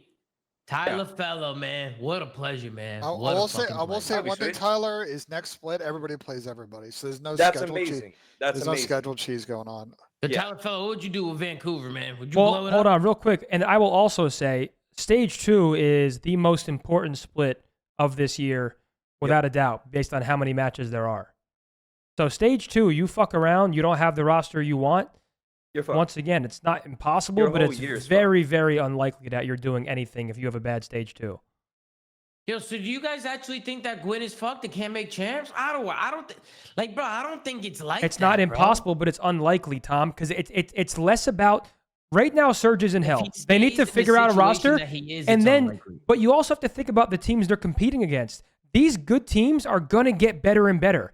Thieves, FaZe, Optic, Toronto, Miami. They're not gonna get worse. At least odds are they're not. They're gonna get better. Right now, I think is your best shot of beating the top teams. The more the game progresses, the more the top players start playing intuitive COD and everybody's playing the same game, talent is eventually going to prevail. The longer we go, the more separation we'll see. The worst thing to happen to them is the Carolina boys figuring it out, because that's one more spot that's getting away from them right now. Because you got to think Miami and Toronto are also good teams. So you include Optic and everybody else in the top 6. That's all the 8 spots right there, leaving G2, Boston, C9, and Vancouver not making champs. And dude, C9 and G2 have both been a team that are going game 5 damn near every series. So it's like, God forbid from Vancouver's POV, those two teams start figuring it out. Then you have like a 10-11 team league where everyone is right next to each other, you know? But I agree completely with what Zin just said. Like as the game goes on, like for example, Thieves, they've had like a little bit of lulls this stage. Like I do not think that is going to be a thing all year for them. I think as soon as they get on LAN and start getting some LAN reps in and like get a little flow going, they're going to walk away from Major 1 a 10 times better of a team. You know, and same thing with a lot of other teams. They're all going to start You like improve so much from events. I don't know why. yeah, exactly. Well, everyone's weird. just so locked, bro. And like any differences anyone has with each other, you set aside, like, and you're just playing COD with your boys. You know, you're just locked. Mm-hmm. And it's also just so punishing now. Like once again, like I don't mean to be a nostalgia merchant, but losers bracket nowadays is very different because if you were in losers when we were coming up, you played a good amount of matches to justify where you are, and you got a good amount of reps. Now they're showing up and they could potentially play one series based on their online performance and go home. So they're fighting an uphill battle against the top teams. The worst teams. That's a double-edged sword, though, Tony, because you can also just win 2 series and all of a sudden you're fucking like Vancouver can literally go into this weekend and be like, guys, we win fucking 2-3 series and we're already fucking top 6 here. But that's a very difficult thing for a 12th place team to do. I'm not saying it's impossible, but you have this slow drip of losses from Vancouver where you're playing week to week, you're losing. You lose, you play in 7 days, you lose. Then you go to a major, your back's against the wall. If you lose that series, your tournament is over. Yeah, but what I'll say is Tijon Land. I remember Tijon Land. That big bastard's really vibey, bro. Yeah, listen, like, I want to see my boy do together. well. I do. All I'm saying is it's an uphill battle when you're starting in losers bracket at a major. Oh, 100%. Like the whole psyche of having to wait that whole extra because you don't play on Thursday, right? You wait that whole extra day. You got to wait day 1 of the event, and all like there's such a buildup. No, Austin, I 100% agree with that. Right? And I've always died on that hill. He said sometimes all it takes is one big win and changes your whole team, and I agree with that. And it's not even just a win. It's a hard point map. It's a 1v2 clutch. There are certain things that it's kind of like voodoo. Once something good happens, something just clicks and the team starts playing unreal. But the odds of that happening to the 12th place team is just a lot less likely based on what we've been seeing. Like it's one thing. It's one thing if it's a team ceiling. To your point, like here, I'll use Optic for an example, right? Because Optic's obviously right now we're losing big games. We just lost a few big series. Everyone's talking about us going into the major. I think our team is one of those teams where it's going to take one map or one big moment, or a moment like Simps 1v4 last year, where a team of that caliber, once they click, it's going to super click. It's just more difficult for a team that's in last place and literally haven't even had any glimpses of greatness this year go out there and do it. Normally when that happens, though, Zen, usually we've already seen like the team ceiling or like when they play their optimal COD, right? Last year with FaZe, we know because they won EWC that they have that in them to win. And obviously when they did December start, it was slow. They got it going. Your Optic boys, same thing. Like it's been a slow start, but we've seen how well they played in preseason. Like they have that teamwork and tenacity in them. When we've seen, I mean, Vancouver won fucking 4 maps in 7 series. Like we haven't, outside the one win they got, like we haven't seen their like Ben, one clean series potential. How many series have they played with Teach so far? Like I think, is it like split down the middle 50-50? They played 4, right? They picked them up after December, correct? I'm not 100% sure. I don't know how many series because the scheduling is 3. a little weird. This split 3. Played 3. Somebody said 3. They've had tough matches. Well, I mean, just to give them like a grain of grace. I mean, once again, they just lost to FaZe. They lost to Optic. It's not like they're getting pummeled by, I guess, some of like the lesser teams, but just from top down, even the teams that are like sort of in the same boat as them are still putting up fights. Cloud9 are choking series versus Gentlemates. They're going to game 5s. Boston is reverse sweeping Cloud9. Like we're still seeing better glimpses from those other bottom teams compared to them. And you're starting in losers bracket and look at the 8 teams in winners bracket. Look at the form G2, Carolina. Look at the form that all of those teams are in compared to a team like Surge. Oh, they played 4, Ben? They played 4. It started with that win, but it was the 3-2 over Boston. So it's not like they blew Boston out, and we haven't even talked about them yet. Like I just, listen, we've seen in weird situations, right? The Vancouver, the most obvious one I can think of is like the LAG, like Minnesota Major 2 pop off. But I don't know if that's like repeatable. You know what I'm saying? I don't know. I just think Vancouver have a bad schedule draw. To your point, in January they played Optic and they played FaZe, but like. Here's the thing, right? Like, who can they potentially play Major 1? Who falls down if they like? What series falls down to them? That major one. I'll tell you right now. First round. Thieves, I think, right? These are Carolina. Like Yeah. I don't. It's a Okay, very tough matchup, bro. Yeah, that's a very hard round Man, one. fuck. We gotta figure out how we're gonna get Abe to the top. Not gonna happen. He needs to. They need Gwen on the Duarte, side. Duarte, shut up. We're gonna figure it out, Duarte. We're gonna figure it out. We're gonna get to the bottom of this. Gonna get to the fucking bottom of this. And by the way, I They don't threw him in want a fire pit, Duarte. They threw him in a fire pit. He's burning right now. I gotta get my fellow stallion out of here. I don't want to pile on the misery, but like, if any one of the other top 7 teams is potentially making a change, or any of the bottom 4 teams are making a change, like they may also not be in first in line on anybody they want. That's the problem. Is we can build the world's best hypothetical roster for Vancouver, and those players might just turn them down. You know, Well, I they're mean, in a I don't really know. I tricky actually spot. don't know. Gio, Here's the thing. G2, Big Wake. G2 and Carolina being as What good as about they are Abe? right now is really I good said for Abe. I said Surge. Abe, Gio, Big Wake. Yo, and Wake. Kylan That's with what a I prime said. for 9. Yeah, Welcome what back to if Zed City. G2 Thank come you, this bro. event and get last, which is theoretically possible. So hold on. There's actually an angle I wanted to bring up. Or get So- top 8, by the way, because just to The- finish The my bracket thought, attack. Get the bracket Tyler, attack. Gio. if G2 lose to FaZe and beat Boston, then Yeah. they're probably playing either Falcons or Optic for top 6. Like they're getting 8th probably this event, I would think. Who are you talking about? G2. I mean, I don't really see a world where You think they're getting G2 are quick to pull the They plug have to- right now. You understand what I'm saying? If they lose to FaZe and they beat Boston, they will play either Cloud9, Optic, or Falcons for top 6. Yeah, but Like, but once again, even I if think they can win that. even I if think G2 can G2 win it in plays those top series. 8, They just beat FaZe. I don't think G2 is like super high on the list to rush to make a change. I think G2 right now is honestly, they're looking at their entire team in a positive light. They're playing phenomenal Call of Duty. I agree. They've lost some very, very, So, like, very, very, very close series. Compared to like a I don't know C9 about or that a one. Surge, I don't think they would rush to the change. And maybe I'm wrong. Obviously, I could be, but they're What do you think, definitely lower on Felo? the What do you totem think, pole when Tyler? it comes I to don't know. being quick to Um, make a change.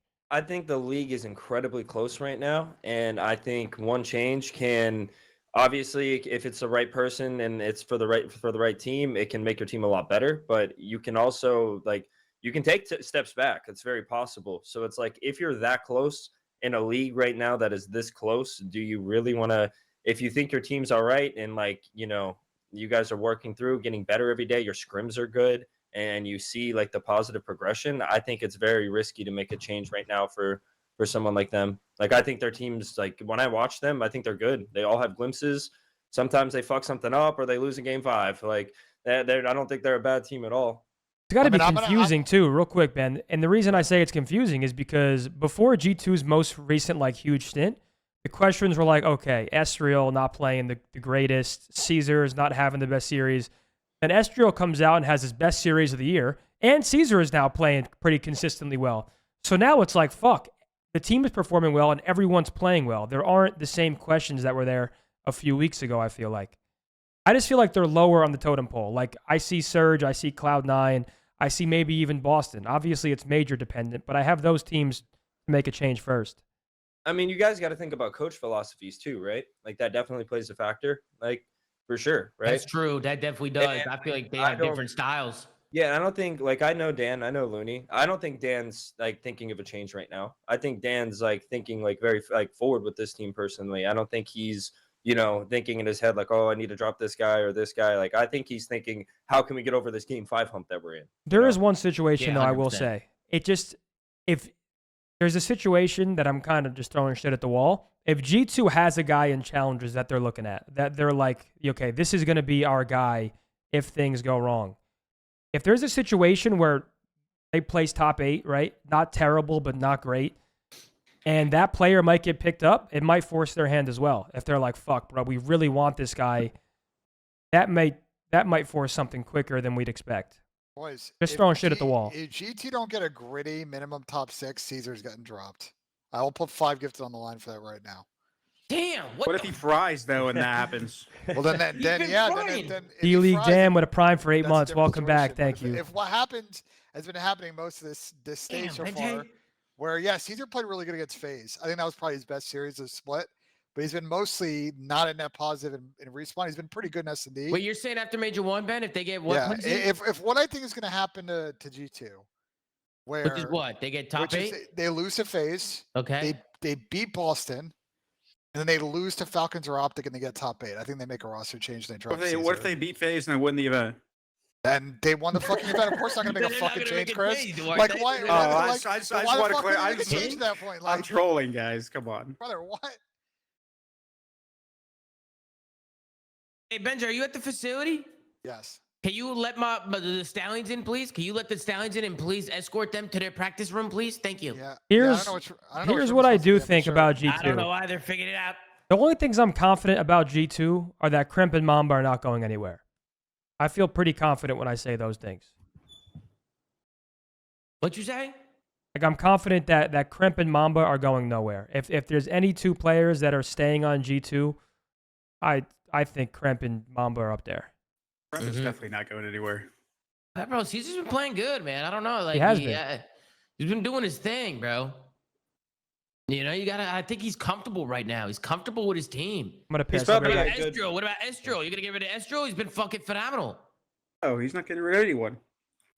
Just That's what saying, I'm like saying. he's just. I think he's just giving foresight for like the whole season. Yo, I might need to take that 5 get to it. Ben said that G2. I would he take that, makes- Tom. Move it up to 10 though. Bro, I'd I move it definitely up to take 10. that, right, T-Fel? I don't know if they make a change at the major one like bro, that. you have to think from a player POV. Like I know Caesar. I'm sure he is like a very he's kind of like the heart of the team in a sense. Like you remove his voice from the team and it probably feels a lot fucking different. So like, you know, like sure KD's whatever, but like he's playing better and I'm sure he's like a very important voice on the team. So like I don't know. If you're going to replace someone like that, you better have someone lined up ready to go to take that role. Like you don't just drop someone like that without having someone already kind of pre-picked out. I mean, bro, listen. I don't think G2's in a bad predicament right now. I actually think I don't they're in think so a pretty either. good situation. I don't even know why we're talking about G2. I think this is more like a Vancouver C9 what if, you know, like what do these guys do? Because Vancouver, like, I don't know, man. Something about them, they're just not clicking right now. And I don't know what it is. I'm not in the camp. You know what I mean, T-Fel? Like, I'm not in the camp. Like, you don't actually know, like, what they talk about, how productive their scrim sessions are, like, what people's attitudes are like, I don't know. You know what I mean? Like, I really don't know. But all I know is right now, they just look like they're not a team. Like, right now, they're definitely behind. Yeah. Like, they're the team I'm looking at the most, and it's like, bro, they need to get on the same page and quick. Like, if they can make a run at the major, it'd be really big for them. Which is very unlikely, but hey, I mean, they have players to do it. They just have to figure out how to fucking do it. Like, they have to actually be a team. Yeah, I mean, like you said, it's a very competitive league, and it's like if you aren't brothers, and you know you're not willing to sit and die for each other, and you know, and when it comes match time, right? When it comes match time, especially, and like there's just a lot of like weird little blunders in a hard point, or you're getting 1v2'd in these weird little rounds in an S&D. All that stuff just really adds up, especially when you're not winning, and it just feels like you're in a deep hole, right? And they just need to get out of that hole. So. They need to come out and just kind of lay their sack on the table, Tom. Like chow, dog. Like ape. Like chow. Get something going. Come out and go up 1-0 your first series. Then in the S&D, like start aping together again. Like I don't know. Like you just need to get something going, getting the ball rolling. And like when that fire starts, you know, it's kind of like what Austin said. Truthfully, it's like at that point you have a whole new potential. Who knows what it is? But you just got to get the fire started. All right, fine. I'll get the ball rolling. All right. QK should go to Vancouver. If Vancouver's being smart, they should go get QK. They should go get him. They should just go get him and be like, yeah, fuck it. This guy's fucking nasty. Let's get this guy and we'll figure it out. You know what I'm saying? Chat, can I get a damn W in here, bro? I'm trying to get some unmatched damn vibes in here. Start a whole new culture. Bring another guy on board. Keep him there. I mean, fuck the comms. Somebody said his comms. Fuck it. We need to start getting some damn kills. Gotta start getting some damn kills and shit. You know what I'm saying? Get some kills on the map. We'll be all right. All right, and he's, first of all, hold on a minute. He has good comms. Why are we talking like QK can't speak? He's got good comms. QK's got good comms. You guys, have you listened to him? He's got phenomenal comms. His comms are solid. I wouldn't say they're world class. Okay, maybe they're not phenomenal, but they're good, Ben. Ben, they're good. His comms are good. I mean, it's good enough that I think pure talent alone, people will be willing to try it out. But like, that's an area of improvement I'll have to continue to work on. Because we've talked about there's 3 levels to this, especially if you're a non-native English speaker. There's being able to have listening comprehension to understand what's being communicated to you in English, you know what I'm saying? Not just speaking it. Yeah, that's true. There's being able to small talk in English, and is also being able to call your own shot in English. So like, and listening. No, I've well, teamed what, with a well few listen, people listening now, was Ben. one. I said number one was. Oh, listening. sorry. I'm Yeah. not listening. Fuck. Sorry, I was looking at my phone. But yeah, listening in high pressure moments, because like even I've been playing with Aluka right now. And one of the first things I've talked to him about was like, when we're in a 225 hard point, like I need you to really calm yourself down and make sure you're listening, because like he'll still calm great in the moment, but like just making sure you're hearing everything that's being said in those. Lucas in here. Yeah, Said, bro, yeah. what? Listen, bro. No, he's gotten way better at Listen. it. Like he's solid. Here's my opinion. When it comes to Surge, you can put QK on that team right fucking now. I've heard his comms. I agree he obviously still needs to work on them. Tony. But they're good enough to put QK on Surge. I'm confident when I say that. Don't get me wrong. They're not perfect, and there's sometimes he might miss here or the comms aren't great, but like it's good enough. Have some fun with it, man. Have some fun. Because Start I mixing think it up a little I bit. think his personal ability also like helps outshine some of those things. Like, yes, obviously he has things to work on, but at least he's frying while working on those things. You know what I'm saying? Might need to get Doug with the way he's shooting. Maybe I'm wrong. That's the way I think. Doug Sensor Odd assist with a resub. What Thank about, you. What about? Hey, listen, if we want to talk selfless and a player that's going to get that fucking bomb down, rain, All right, shine, listen, snow. What about QK, Abe, Aluka, and Alpha? What do you think of that team? What do you think of that team right there? Nice. Well, 4 arrows running around in circles, well, just all dying and getting next- kills. Yeah, listen, I'm gonna be Well- honest. Listen, Sam Havoc just texted me that. That's what I said. He said QK, Abe, Aluka on loan, and Alpha. That's what he said. 12th, next 4 people sprinting in circles chasing the tail. Ask Luca what he thinks about that. Hey Mo, what do you think about that team, huh? You like that team, Mo? You know what I mean? Hey, Tyler, what do you think about my fellow stallion Abe? Do you think like he's been thrown into the fire pit over there, or do you think he's part of the problem? I think Abe's really good. I think he's probably like he's a younger kid, so like I know for a fact he's probably flourishes with confidence and with people that he's very comfortable playing with. And like whether he's going to say this or not, I can tell you he's just simply not comfortable. There's probably not a lot of good vibes. Like it's probably like forced vibes right now, which it's what you got to do. You can't you can't turn the ship around being negative. But here's the reality though. Like I listen, not a good it's environment for the sometimes kid it's less about Abe as well, right? And it's more about who the guy is. Is it Gwyn or is it Abe? Who do they believe in more? Because even if Abe has a ton of potential and he's good, if they need a whole system revamp and they're seeing more for Gwyn or they think Gwyn's ceiling's higher, it's not like Abe is undroppable because he's young, solid, and he's growing. You know what I mean? Like if they need a system change and they think Gwyn is the guy, then Abe's spot is on the line, whether you agree he deserves it or not. Yeah, that comes down to I feel like they know more than us because they're in the scrim rooms. Roblox in terms of gamer what is people are joined, bro. bringing to- This guy seriously needs to get a grip. Who? Roblox gamer. What happened? He joined a game? He joined Doug's game. This fucking guy, bro. This fucking guy. I mean, I don't know why we're not blocking the bottom left code. It's obvious that there's not a fucking thing he can do when that code is blocked. Yeah, Doug's gonna You block that. can Zin in this game when you're host of a lobby, you can literally go to his name and ban him from your lobby. Well, that works? That and covering the code. Yeah, I haven't had him join since, but Doug was frying, bro. He was 9-2. someone in my stream gifted him a sub though, and then he never joined my game again. Like I think wow. we're cool. Start gifting that Ben, guy. who's at the facility? Who was that? Was it Heist? It was like half your team, yeah. They were Heist, not who all- else is there? I didn't see. I just let him in and I came back. Oh, you didn't introduce you, like you didn't say hello. You just didn't even look at him when you opened the door. You just ran away. I opened door and came back, yeah. You opened the door and ran away. You didn't dap Swooty up? No, Swooty wasn't there. Oh. Wait, he wasn't there? Wait, so who was it? Who's there? I Is didn't see. I just opened the door. For it, them is it all Hide day. and Heist? Is it Hide and Heist? I mean, if they're the ones here, probably. Yeah, Yeah. it's Hide and Heist. It's Hide and Heist, bro. They should have went and gone and introduced yourself. You got an ego, bro. Guys, you got Huntsman an ego? scrims got chalked, I wanna come back and unfortunately. participate in The the team we combo, were and I got supposed to shit to play do, so- completely chalked it, so. I got set up. Zin, would you trade Herbert and Gadsden for Burrow? They said Doug. 26th, 3rd, and 4th. Nah, what the fuck? Dynasty League, 4th? You guys, we only do 3 rounds in our When league. you opened it up and you said thanks and walked away? Nah, come on, man. It's in Stallions right there. Nah, that's crazy, man. Hit him with the Would ego. you trade That's Herbert fucking nuts, and bro. He Jackson said, for yeah, they Burrow? literally, he opened a door. They said W Benja, and he looked at him, say, "Fuck, he's South," and just walked away. That's insane, bro. Holy Yeah, shit. 26th, fourth Hey, round Tyler, is what about useless. C9? What do we do? Oh man, yeah, they're a tough one. It seems like everything Blow that could. it up.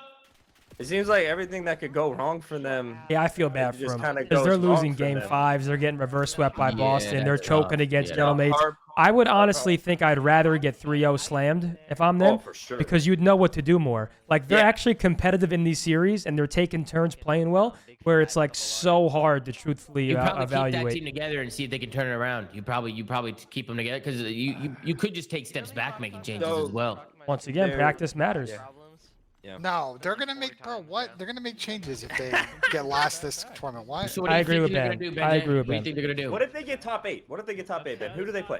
What's their match? Well, the problem is that they will play either Riyadh Falcons or Well. Optics, so I don't think that they're getting top 8, Tyler. I don't think it's happening. Well, I mean, Well, there's a No, chance they went of game that. 5 a bunch of times. How are you saying it's not Well, doable? Yeah, Falcons, but- Falcons Yeah, was we're the game game, 5. guys. We're the game. Listen, did you consider Minnesota G2 a good team last year? They went to No. game 5 plenty of times and lost game 5s. Closer game 5s than this. Ben is right. Listen, at some point, closing series is what matters. Doesn't matter how close you are. Yeah. doesn't matter if you win by an inch or a mile. Winning is winning. And by the way, Vin we've Diesel, seen fucking them also get dumpstered in at least one series this year. Wait, what, I- babe? I- Ben, why did my girl just tell me that you're DMing her friend? Nah. We're just making shit up. in What Cliff the Farm. hell are... Dog, Benji, What are you dog. doing here in Dallas, Ben? Yeah, what's wrong with these guys? We're just making shit up in Cliff Farm. What are you... active in You know- Alaska? Thanks for... Look at Hey, this fucking hey, club, man. hey, Let's go babe, to the thanks for club. telling me, babe. Thank you. Jesus, Ben, you Unbelievable. are unbelievable. Come on, Benji. Benji, did you show him where to go? Yeah. Oh, They're- so you found the room? I mean, there's 2 rooms. I don't know which one's supposed to be theirs. I'm in one and they're in the other. So Oh, okay, absolutely. I told them they got to install COD. So I'm sure that's what they're doing right now. I mean, listen, Yup, here's the it's reality. the I whole think time. the following teams will make changes if they bomb out. Surge, C9, I will say Boston Miami, might- If you're My- Surge or Boston- C9, you have to get Boston's- QK, bro. You have to win that race. You can't guys, lose that race to QK. Keep You in can't. mind, one of the following 3 teams is getting automatically last in this tournament.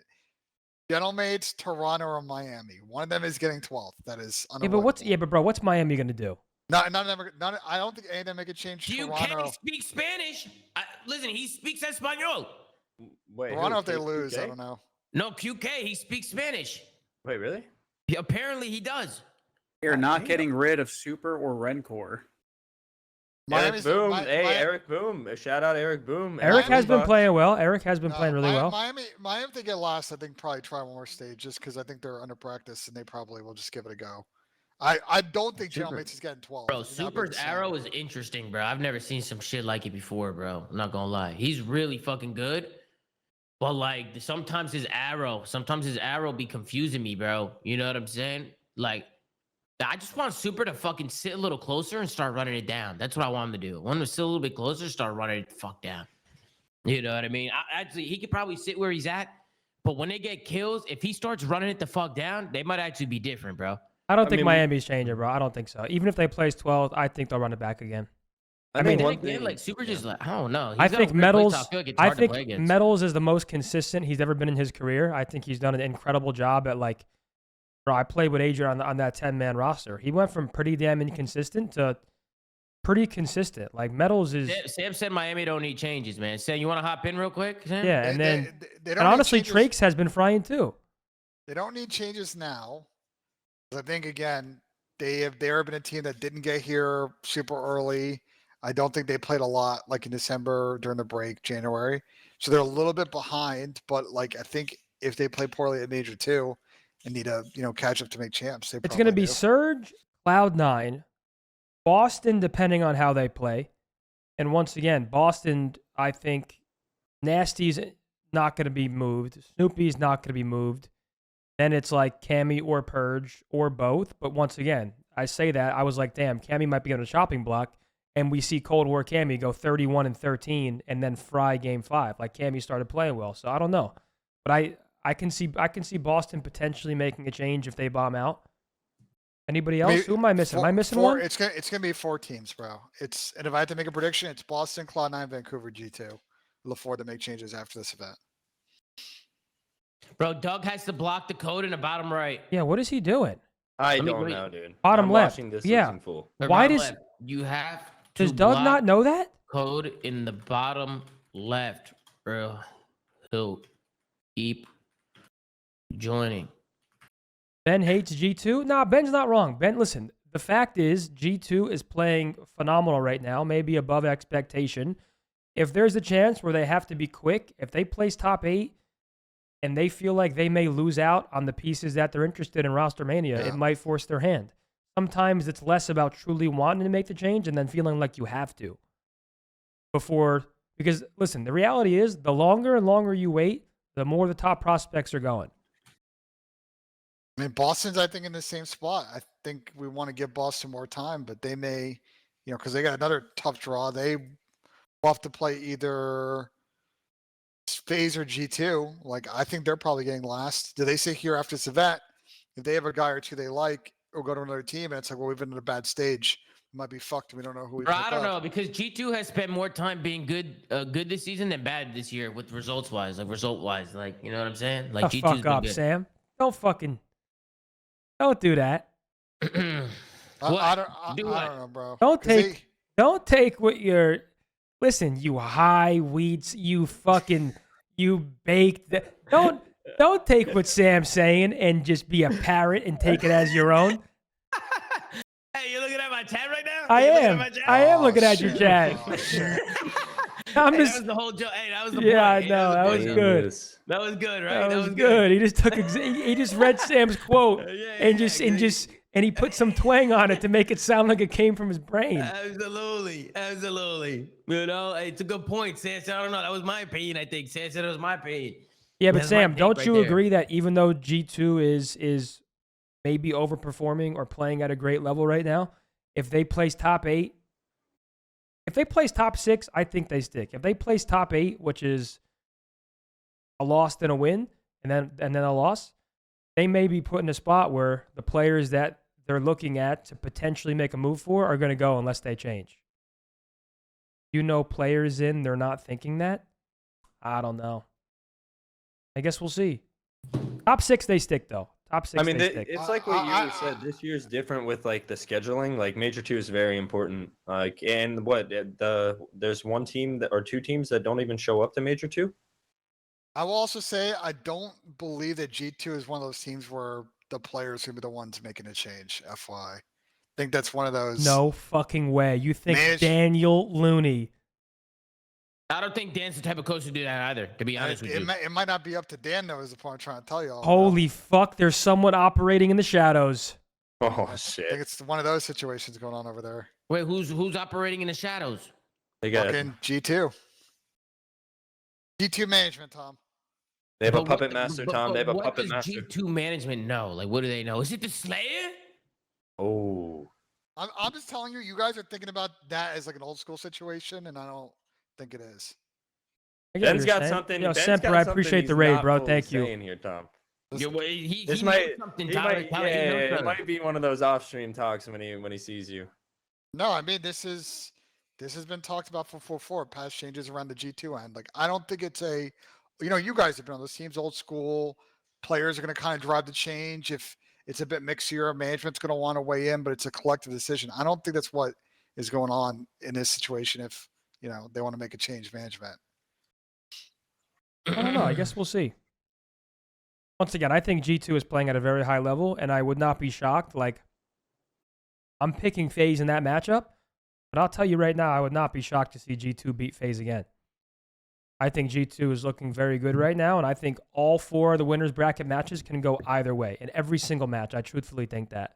Yeah, I don't think G2's in a little like they're not looking bad right now. They're looking good. I think them even just taking down FaZe is just like a good look for them. Like their arrows are looking good. Like they seem very coordinated. Their teamwork is definitely there. Like you don't change what's not broken, right? You just keep it how it is. See how they go. see what the results are like this weekend. Obviously, they have a lot more to look at with scrims and shit. So if you're in the coaching staff or G2 management, you see more than what everybody else is seeing.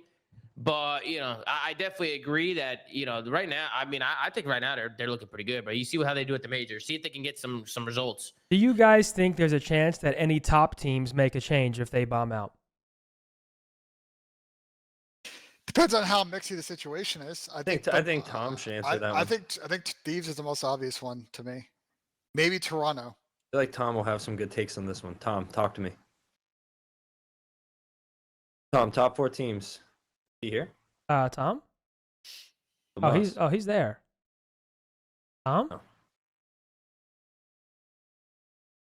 Oh. He's on the phone. Oh, he's on the phone. Oh, okay. I thought he was I thought he just went silent. Yeah, I was like, what's going on? He might be talking to Mr. Fiber. Oh, he's getting fiber? Does Thieves count as a top team? 100% they count as a top team. What? Yes, I'm talking about the top teams. We all know who I'm talking about. Toronto? What do you do if you're Toronto? I mean, listen, my honest opinion on Toronto is going into the year, I wouldn't say I was doubting Jamie. It was just, I think he's now the odd man out. You pick up Real, who's young. That's a big pickup from them. Obviously, you're not moving on from Joe Deceives or Kleenex right now. But then Insight's been impressing me all year. I think he's been playing with an improved pace. And I think it definitely makes the situation a little more less clear-cut than I thought it would be, if that makes sense. Yeah, the other problem with Toronto is, and this one is more famously documented, this is another situation where if management wants to make a change, it turns into a fucking saga. So who knows? Because remember, one of them, Miami or Gentlemates, is for sure guaranteed last at this event. That's crazy, bro. That's actually nuts. I mean, yeah, that's a product of, I think Miami obviously getting off to a slow start with the lack of practice, and Toronto fucking losing to G2 last week. Well, there he is. We got fiber, Benji. We got a fiber Absolutely. line. It's coming from a couple blocks away. They got the fiber line. Just got done with the construction. Everything's doing pretty good now. The fiber line's connected to the building. The building goes up, bada bing bing. He said the only thing they got to do now is in a couple days, somebody's gonna come by and they're gonna take care of the splicers. Yeah, that's what I said. I have no idea what the fuck that means, but he says something about splicers. And once they do the splicers, bada bing, bada boom, the next call you'll get is from AT&T to get your service going. Bada bing. Bada boom, they doubted us. Gavin Newsom trying to stop us, but he can't. But he can't fucking stop us. Man, I continue. My bad, bro. My bad. I know we're in the middle. All of a right. pinch right now. Wait, no, that was a very long time coming. You've had this cable for a while. Tyler, I've been waiting for this fiber, man. I've been waiting for this, bro. And Kaysan, me and Kaysan have both been waiting for it. So we're excited. We're excited and shit. Not I don't know if they do that. Go for Benji, do you know what that is? You have to splice the fiber. That's like that's basically when everything will actually be like connected and ready to go. Ooh. Hey, T-Fell, it's time. Yeah, yeah. No more frame drops, bro. Absolutely. Actually, I've been pretty good. I think ever since I bought the fiber, my internet's been good. So I don't know what's going on. I think they're playing a joke on me or some shit. So Alpha's pretty gross, huh? This kid's gross. Bro, apparently he's very good. Is he live? Yeah. Alpha FL _ Alpha. Oh yeah, he is FL live. Let's take a look. Good comms. Yes, sir. See what he does with the pressure. I'm gonna follow him. Say, show me something in the chat. Oh. Let me see some. Let me see if this guy's a future stallion. Oh wait, he's on Omit. Yeah, it's chalked. He's on Omit. You're chalked, Rafi just got his paws on him. You just don't move as quick enough as Rafi. Yo, Sam Havoc texted me 4 weeks ago. He said, sign Alpha. He said, sign Alpha. If you don't sign him, you're literally brain dead. Or Rafi's literally gonna sign him. How does that work? Can Rafi get visas in motion? Like, how does that work for a challengers team? Like, like right now, could Rafi be working on a visa for Alpha? I would love to know if the US have any of the challengers orgs ever actually got a P1 approved for a player. Because once you get that visa approved, you can just transfer it, right? Yeah, but was Eric on Heretics at that point? Was he at Heretics? No. It was no.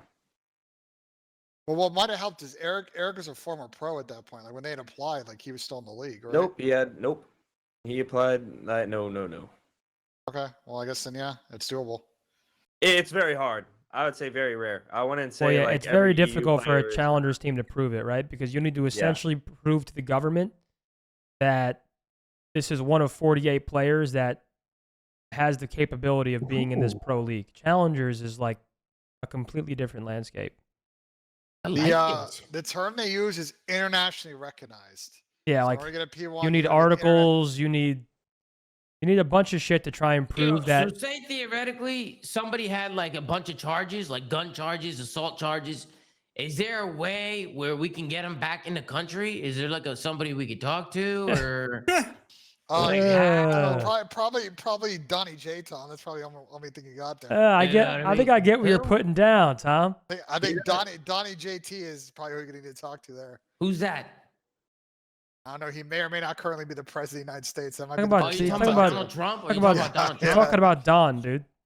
Hey, Ben, don't read know the about fucking that. room, all right? We don't talk politics in these calls. Benji, are you fucking he serious? was asking who you'd have to talk to. I'm Come telling you on, who you gotta Ben. talk to. The buck Benji, are stops. you serious? The buck stops with him, Tom. That's all I'm saying, bro. Tom, Oh man, Tom. I don't Parking know. the bus. Tom is the guy you're talking about. You think he could He's been to coach? prison a few times. You think he could be like a mental coach for the Huntsman? Of course, he could be a mental coach for the Huntsman. Maybe we Of try to course work he on a can. visa that way. I mean, Maybe we listen, see if we, it could be a work visa. It could be a work visa. you know what I mean? And there's certain someone we're talking about has been sober for 15 years. He's thinking clearly right now. He's thinking clearly. You know what I mean? He's good, man. He's good. Trust me. You know, name. Hey, Kips, come here. Kips, come here. Let me tell you something. That tone you use in that room. Can't be doing that, Kips. Hey, bro. Hey, is that my dad or the penguin? That's your dad. What the fuck is that? That's your dad. It's my dad? Yeah. Hey, Absolutely. yo, how's Zibby doing?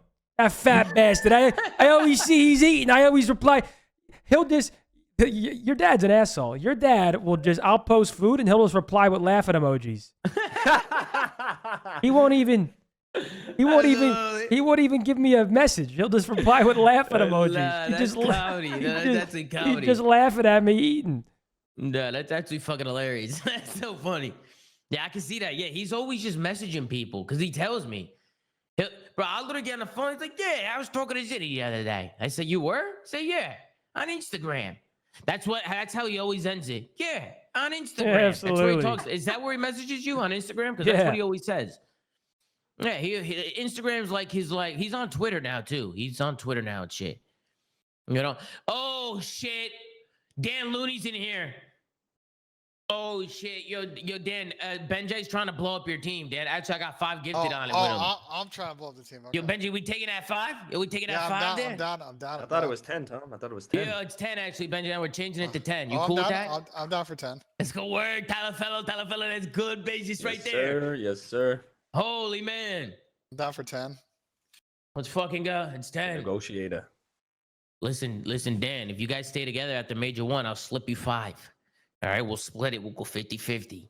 You know what I mean? No matter, hey, it could be a last place. It don't matter. Wait, so is Alpha an AR here? I guess so. He's using the AR. For some reason, I thought he was a sub. Oh, okay. He maybe I don't know what he ran when he was back in Europe, but he's definitely Alright, running an listen. AR for this team. Listen, I texted the Slayer because I wanted to get a professional opinion on what the Vancouver Surge to do. And he said, you can pass along this message. And it's in all caps as well. So you can just picture this in Slayer's voice. Wait, can we play Jeopardy, or is it 3 words? No, it's not 3 words. It's like a couple sentences. It's Oh, a couple yeah, sentences. Here we go. okay. What's the first word? It's an insta blow it up, period. Okay. In all caps Okay. is what is how he Okay. started it off. That's how he started it off. He said it's an insta blow it up. All right. He said it's an insta blow up. They should be food poisoning their worst player as we speak. Minimum 2-man change, most likely 3. They need to open their tiny little checkbook and put together the best challenger players, and that's a fact. Wait, what team is he Big talking quote. about? Vancouver Surge. Oh, okay. Wait, who do you and then keep? I'm gonna respond. What a pleasure hearing from the Slade. Wait, what do you keep? Ask him what player you keep.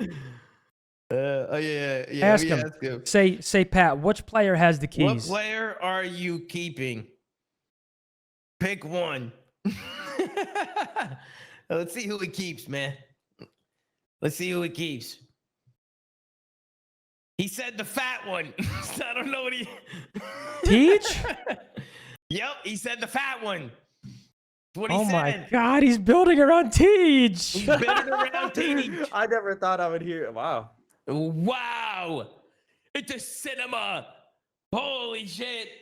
He said the fat one, yo. What the fuck? My bad, Teach. The Fat Chosen One? Is that Teach's new nickname? Wow. I guess so. I guess that's his new nickname. Fat Bob the Chosen One? It might be the chosen one right here. Yo, what happened to Nate, Tyler Fella? What happened? Wasn't he with you guys? I was kind of curious about that because Nate is very I thought you raw guys from liked what I Nate. watch. Nate is very good. Okay. I want you guys to put yourself in this situation. Good, You have good. two 18-year-olds that are just now playing Respawn. Okay? Mhm. They have a lot to learn. Out of the two, Mo's obviously really insane. Like, no doubt.